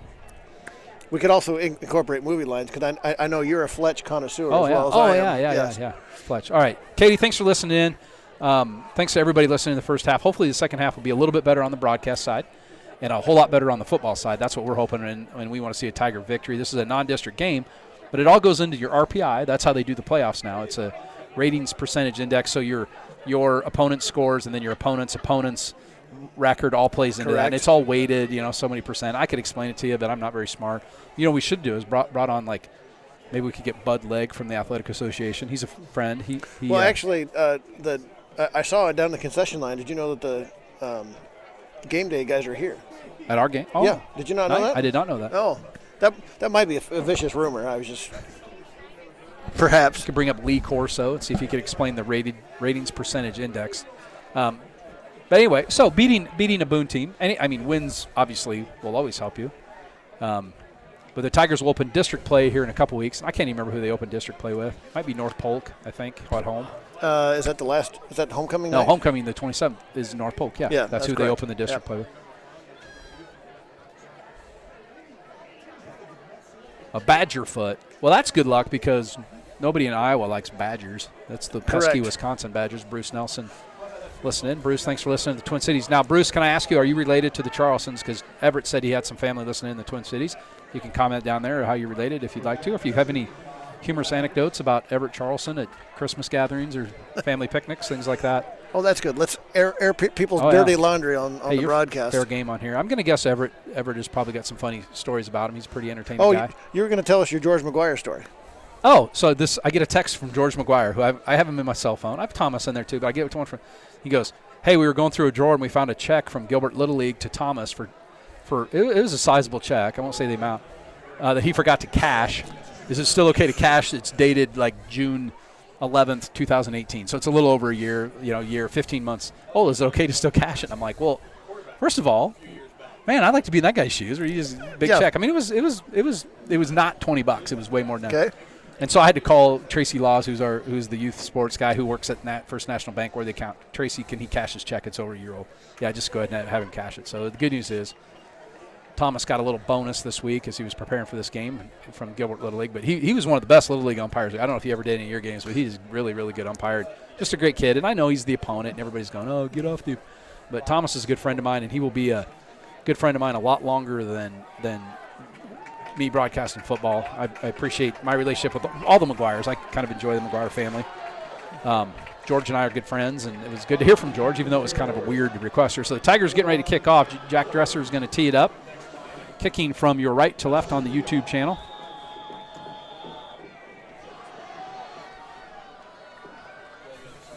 He is related to Everett Charleston, Bruce Nelson. His ball's going to be kick bounce. Going to be fielded by Tegan Bach at the 5-yard line. He's going to stutter step, look for a hole. Tigers well defended it. Boy, they were all over that kickoff coverage there, and we'll try to get a number. Nolan Mueller, I think, got up off the pile, as did 17 Ethan Kluhl. I ran into Ethan at Walmart last night. Seemed kind of surprised to see me. I'm really surprised to see a high school kid at Walmart at 9 o'clock at night. The Tigers, with good kick coverage, will leave Boone to start their first drive of the second half from the 23-yard line. You're trying to say Walmart isn't a typical hangout of high school kids? Yeah. You'd be surprised, though. I remember one time I saw a whole pack of like middle school kids there. I followed them around for a while. Told them I was working for Walmart and got them to believe it. So Tigers defense on the field now, trying to slow down the Toreadors in their first drive here. They're going to turn and give it underneath to Bach on the end around, but the Tigers, again, well defended. The ball's on the turf. I think Boone's going to get that one back. Meskin and Trey Hansen were in on the tackle. The ball's going to be recovered by one of the interior linemen for – I'm not sure who got that. Actually, the 22. The tailback. 22, Gavin Miller, fell on that one. I'm not sure if he was down or not. It looked like it was a legit fumble. So loss of 2 on first down. The Tigers moving the Toreadors back. Everyone on field was acting like it was a live ball. This is Berg. He's back in at quarterback. They've used Berg. He's going to give off to the pesky tailback Sharp, number 30, with the carry. Good carry on second down. He's going to get 5 yards to bring up a 3rd and 7. Kind of like these 3rd and long, these 3rd and 7s as the game wears on. Those benefit the Tigers. See Caden Meskin kind of switching sides with Anderson. So sometimes you'll see him on this left side, the right side. I'm not sure what the scheme for that is. I'm not really smart enough analyzer of football to tell you why that's that way, but that's what happened. So shotgun formation now. Burge is the quarterback. He's going to give it over the left side this time. The running back kind of slipped and fell down. The Tigers, it would not have went for many yards, Joe, had he stayed on his feet. Looked like he ran into That was Gavin Moran. We're glad to see him back in there. He was hurt in the first half. I think he ran into his lineman, and then one of our guys kind of helped mop him up. Maybe that's not Moran. That's 15. Jaden Angle. I can't tell if 45 or 15. Numbers for Boone are just really hard to read. They're red and kind of skinny numbers, and I like to read big, fat numbers. Tigers' numbers, white on black shirts, really clear, easy to see. Very clear, yes. And I know most of the kids on our team. So Boone a little late getting one of their blockers out on the field. They're going to go deep and punt this time. They're not going to do that short punt formation. Last time they tried that, it got blocked. They might have learned something on that. So we're going to have a false start. Somebody released a little soon from the line. That's going to back them up 5 more yards. They started falsely. Just a gorgeous night here in Gilbert. The flag, which is flapping pretty good, like during the pregame when they're warming up, is hanging limp from the pole that's on the north side of the field here, the flagpole. It's delightful. I'm going to guess about 65 degrees, 62 degrees, 63. What do you think? It's very comfortable. It's like a reasonable analysis. I'll look here on the Yahoo weather. 59. It's cooled off a little bit. The snap is good. We're going to have a punt. Kind of a wobbly kick. It's going to go out of bounds inside midfield, probably right at midfield. 45 or 50 is where they'll mark that.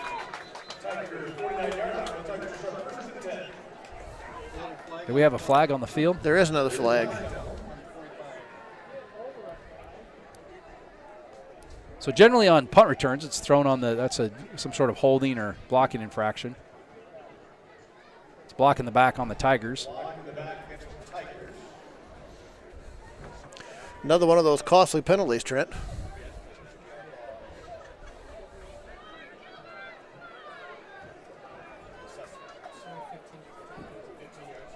Ten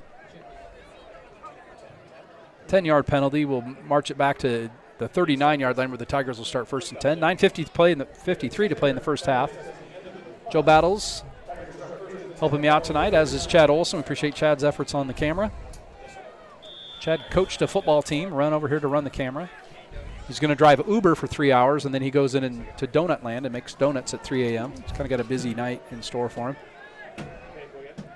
Henningsen up under center. 8 guys in the box here on first down. He's going to turn and give it to Veazey. Veazey's going to find a little room to run over the left side. He's going to get about 3 yards. That's a pretty good pickup considering with many guys as he was dealing with. So it appears that get 3 yards on that. Yeah, Boone's going to make it hard to run between the tackles. We'll see how Randy Sneezik and Scott Arter adjust that. I would expect the second half they're going to get Tucker Hansen involved with this at some point on an end around or a pass or a.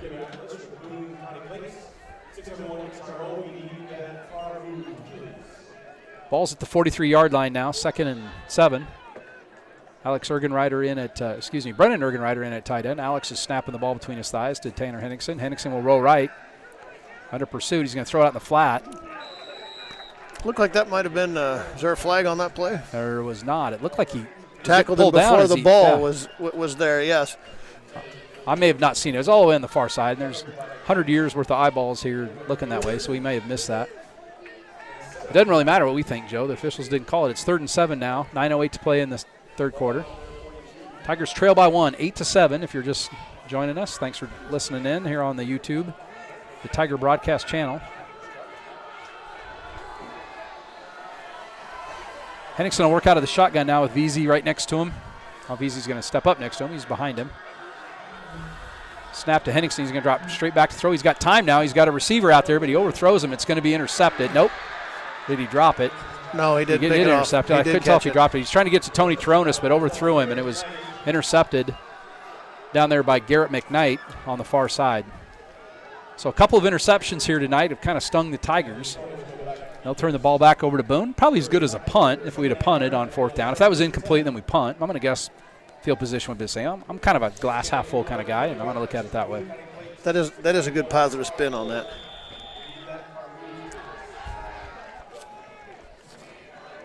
Kind of known for my positive spin. So the ball will be at the 29-yard line where the Toreadors will start. This is Berg that's going to come back at quarterback. He's going to turn and get over the left side. A little bit of running room there for, that's Ryan Ungs. We didn't see him a lot in the first half. He's had a few carries here in the second half. Tigers sending in some defenders. Aiden Carr, 25, will come in on defense. Carson Johnson will get a breather. He'll come out.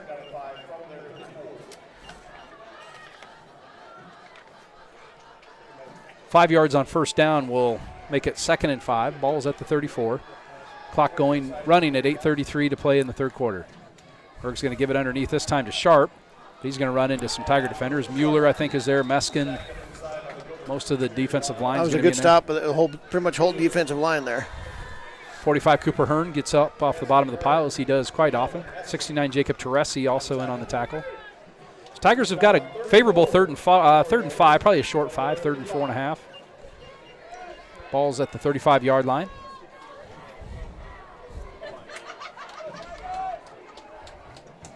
Clock just went past 8 minutes to play here in the third quarter. Tigers trail by 1, 8-7. Big play here on this drive, 3rd and 5. Berg out of the shotgun, does the long count, trying to draw the Tigers off sides. They don't go off sides. High snap, pulled down. Held it.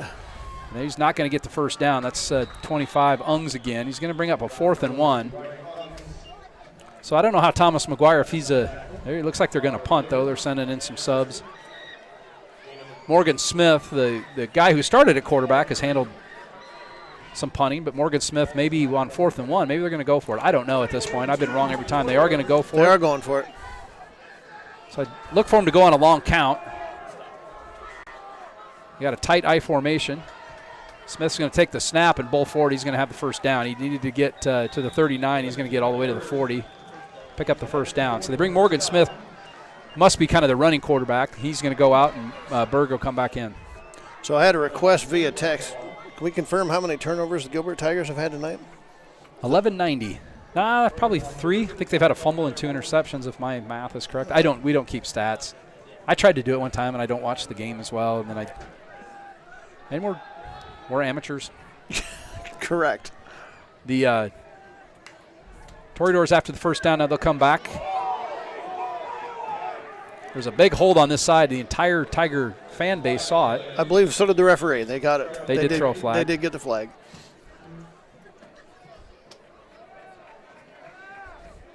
Actually, there might have been 2 linemen holding on that play.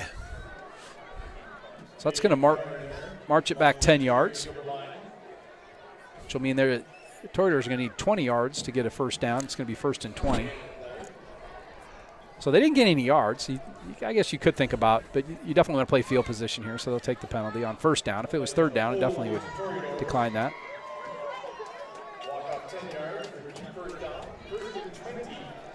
You'd think this would be a passing opportunity here, right? You'd think. This is about the distance from my house to Randy Sneezik's back porch. 1st and 20. Bach will go in motion. Berg will take the snap. He's going to give it underneath to Ungs, and Ungs is going to get thrown back with malice by 25. Aiden Carr met him first. Mueller kind of helped out on that tackle. Aiden Carr's a guy who contributed a lot last year, and we've seen him a little sparingly this year. Not used quite as much. He carried the ball quite a bit last year early in the season before Ethan Veazey, because he moved, became eligible. He had transfer eligibility. He had to sit out for the first 3 or 4 games. 2nd and 20 now. No gain on that play.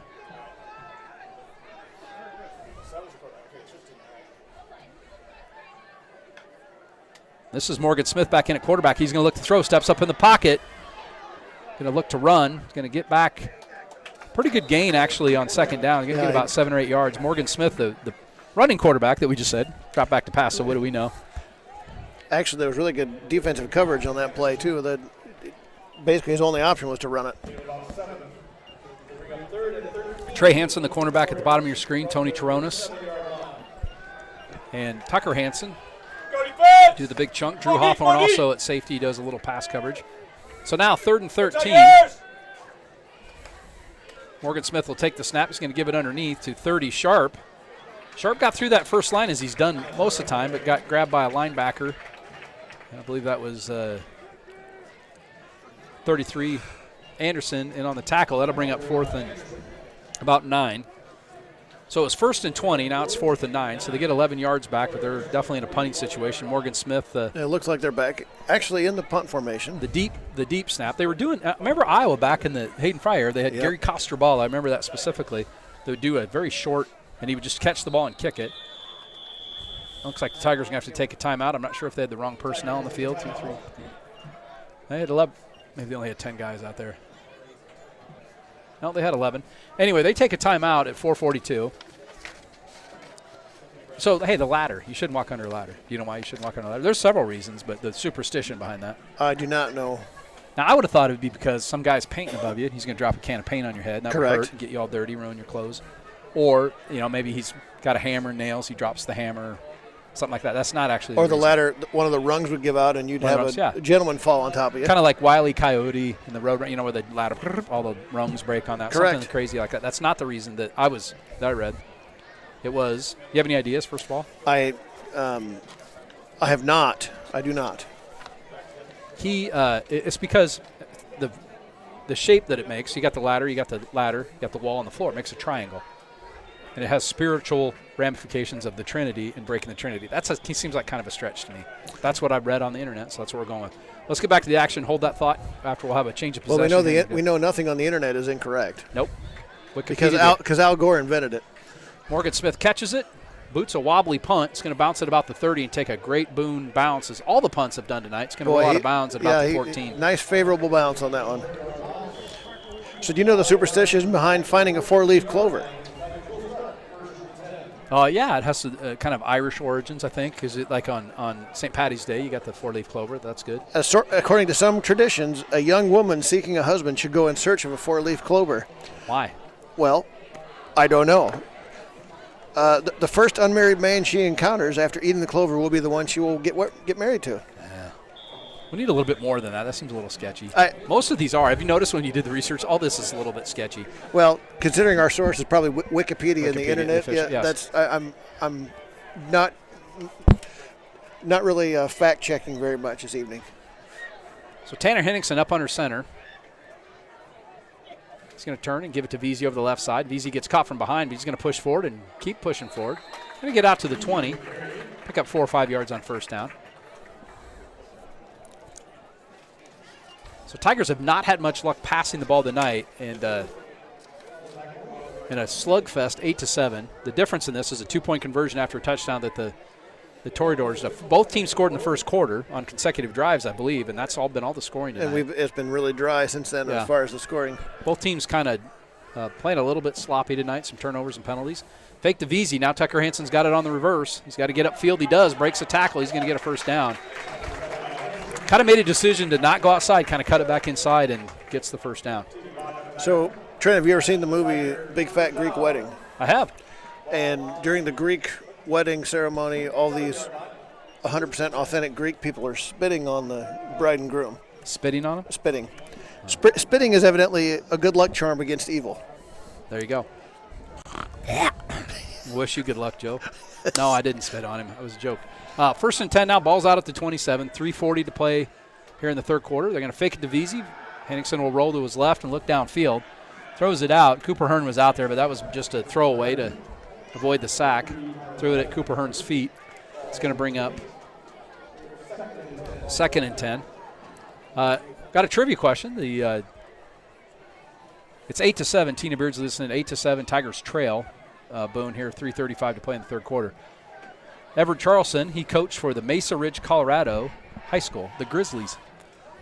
Wow. The Grizzlies. I knew that. I knew the Charlestons had moved here from Colorado, and they're both Iowa natives. I believe Everett's from up by maybe Clarion Goldfield in that area. I think that's where he went to high school. And his lovely wife, Katie, who's a teacher at the middle school, one of my coworkers, is from Iowa Falls. She's a cadet, Iowa Falls cadet. Spread formation now. Hansen will go in motion. They're going to give it to him on the end round. Veazey's out there blocking. Fantastic block by Ethan Veazey, but he got caught from behind by Tegan Bach. That was a good open field tackle. It was. Great open field tackle. Hansen had slowed down a little bit to let that block develop, and Tegan Bach caught him from behind. Tegan Bach's been all over the field tonight. Special teams, offense, and defense. Pretty salty football player. So 3 minutes to go here in the third quarter. Tigers just need to get a sustained drive. Get some first downs, move the chain. It's 3rd and 8 after a gain of 2.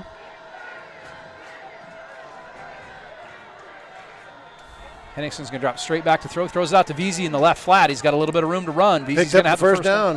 Yep. Got it outside the 40 to the 43 for a first down. Well-developed play there. Ethan Veazey showing his hands. Now, he caught that barehanded. He didn't use a glove to catch that. Correct. I guess in softball it's expected to use your gloved hand to catch the ball. To remind you of the story, he used his bare hand to catch the pop fly and then took a fence post out. Really made mincemeat of that fence post. It was something to see. It did take a couple people to bend it back into its normal position. Oh, well, I had to go on the outside of the fence. I couldn't just pull it back. I had to push it back with all my might. And I don't think Ethan's not a baseball player. I think he was just helping out that night because we need another guy. 3 wide receivers bunched to the top of the screen there. They're going to give it to Veazey underneath. No room to run for Ethan. He might get back to the line of scrimmage. I'm not sure.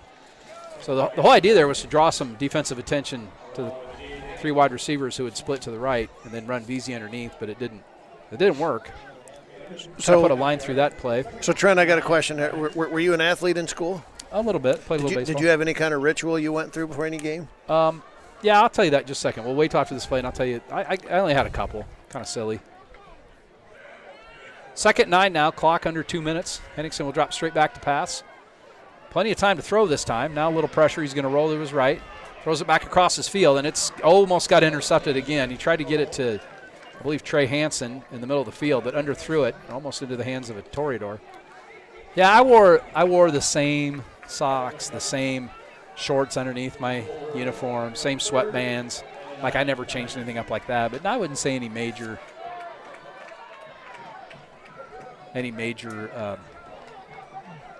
You weren't like major superstition. I didn't do. you weren't like Mike Hargrove from the Indians. They called the human rain delay. They had to do 35 different rituals before every pitch. I did not do that. 4 wide receivers now back to the action. Trey Hansen will go in motion.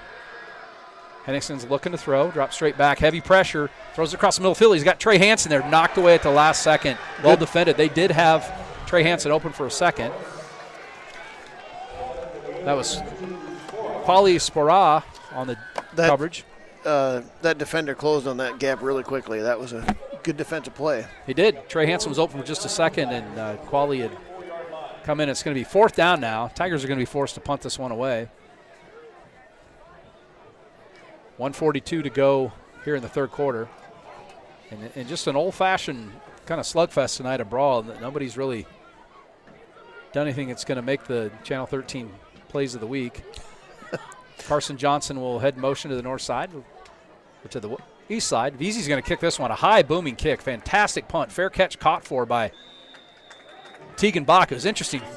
Bach got underneath it, then looked to see where he was on the field to see, if you're inside the 10, you don't fair catch it. Correct. He looked, noticed he was at the 15, and then did a fair catch and did a pretty dang job of hauling that one in. But probably the best punt we've seen Ethan Veazey boot in a season, and about a half a season, another quarter of a season of football. Good punt, and the Tigers needed that. They've got Boone pinned down to their 15. Yeah, it would be a good opportunity. If we could stop them here and actually win the field position battle, that would help us tremendously because we've been kind of in a little bit of slump. Tigers trail by 1, 8-7, minute 37 to play in the third quarter. Boone starting this drive here from their own 16-yard line. Morgan Smith back in at quarterback. He's going to throw it out in the right flat. He's got a receiver out there, and he's going to catch it and just go down. That's Qualley Spora. Maybe if I say it 5 different ways, one of them will be right. So our public address announcer just said it was Spora. Spora. So we're going to go with that. We'll go with Pat Starr. Rarely makes a mistake. One of the blessings of working in the press box is when the national anthems play. Pat Starr sings along, and boy, I tell you. That guy's got some pipes. He does. The 3 tenors have nothing on Pat Starr. Minute 10 to play in the third quarter. Morgan Smith claps his hands. Their left tackle stood up, which is a false start. If they kind of all gradually stand up, but he jerked up real quick, simulating the start of a play, which is against the rules in high school football. Which is hence the false start. You start name. falsely. Yeah. Yes. But you don't have to, they did it like a cadence to kind of see, then they back off, maybe change the play, as you've seen if you watch football on the television. What you can't do is jerk out of your stance quickly, simulating a snap. So that's going to march it back and make it 2nd and 9. So we've seen Berg a lot at quarterback. Morgan Smith now in at quarterback. He's going to take the snap, give it underneath to Ungs, and Ungs is going to run into a bevy of Tiger defenders. It'd be hard for me to tell who made that tackle. There were so many people in on the tackle. Cooper Hearns getting up off the stack. It looks like Jacob Steenhook also down in there. And Mueller involved too. Mueller, Isaac Rotman, I believe he. Maybe you should say who wasn't involved on that play. Might be easier to say. Trey Hansen not in on that tackle. Yeah.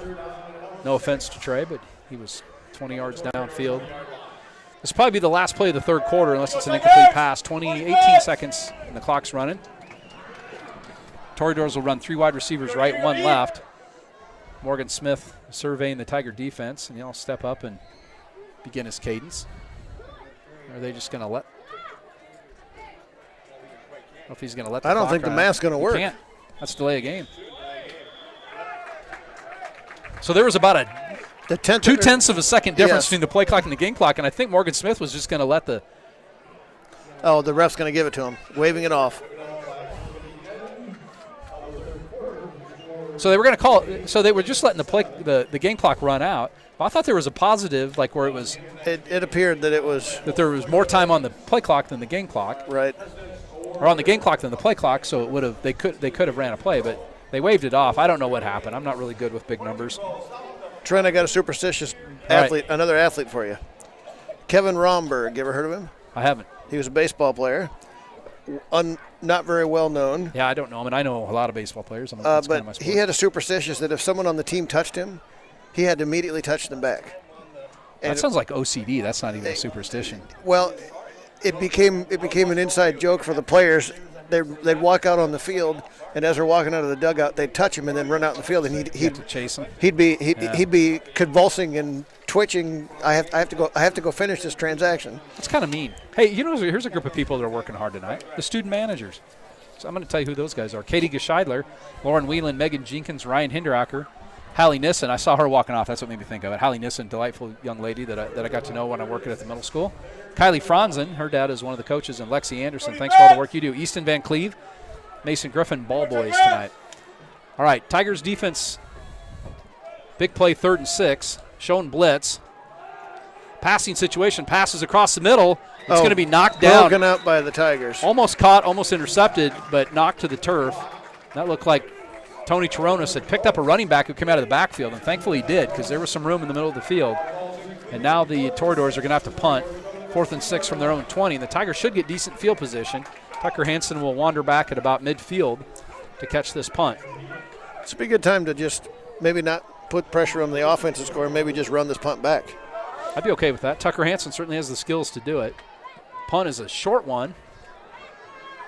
It's going to wobble and hit about midfield. For the first time tonight, it doesn't take a Boone bounce. It's going to be right at midfield where the Tigers will take over 1st and 10. 11:48 to go in the game. Short field. We've seen Ethan Veazey with some success early in the game. It's been a little tougher run and tougher sledding between the tackles here in the second half and the second quarter.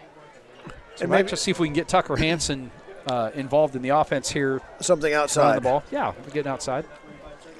So big plans, you're going to watch the game at your house tomorrow, the Iowa State game tomorrow? We are going to watch, have the family over, have a couple friends over. Should be a good time. My wife made fancy tacos, so. I like fancy. I like June Battle's fancy tacos.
think we got the sound back on. It appeared the last thing I said was, All right. my wife's tacos were very good. Well, hey, if that's what we end on is your wife's tacos, that'd be good. So the Tigers scored a touchdown, got the 2-point conversion. They're up 15-8. Boone's got the ball. He's going to be tripped up the 25-yard line by Nolan Mueller. Nolan Mueller's played himself a good game on defense. The Tigers with the lead, 8:30 to go in the game. They're up 15-8. Long end-around run by Tucker Hansen scored the touchdown. Ethan Veazey gets the 2-point conversion. Tigers up 15-8. I think you saw that on the video.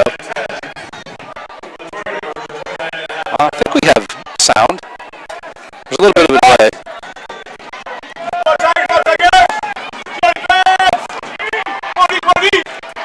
It says we got sound here, so I don't know why.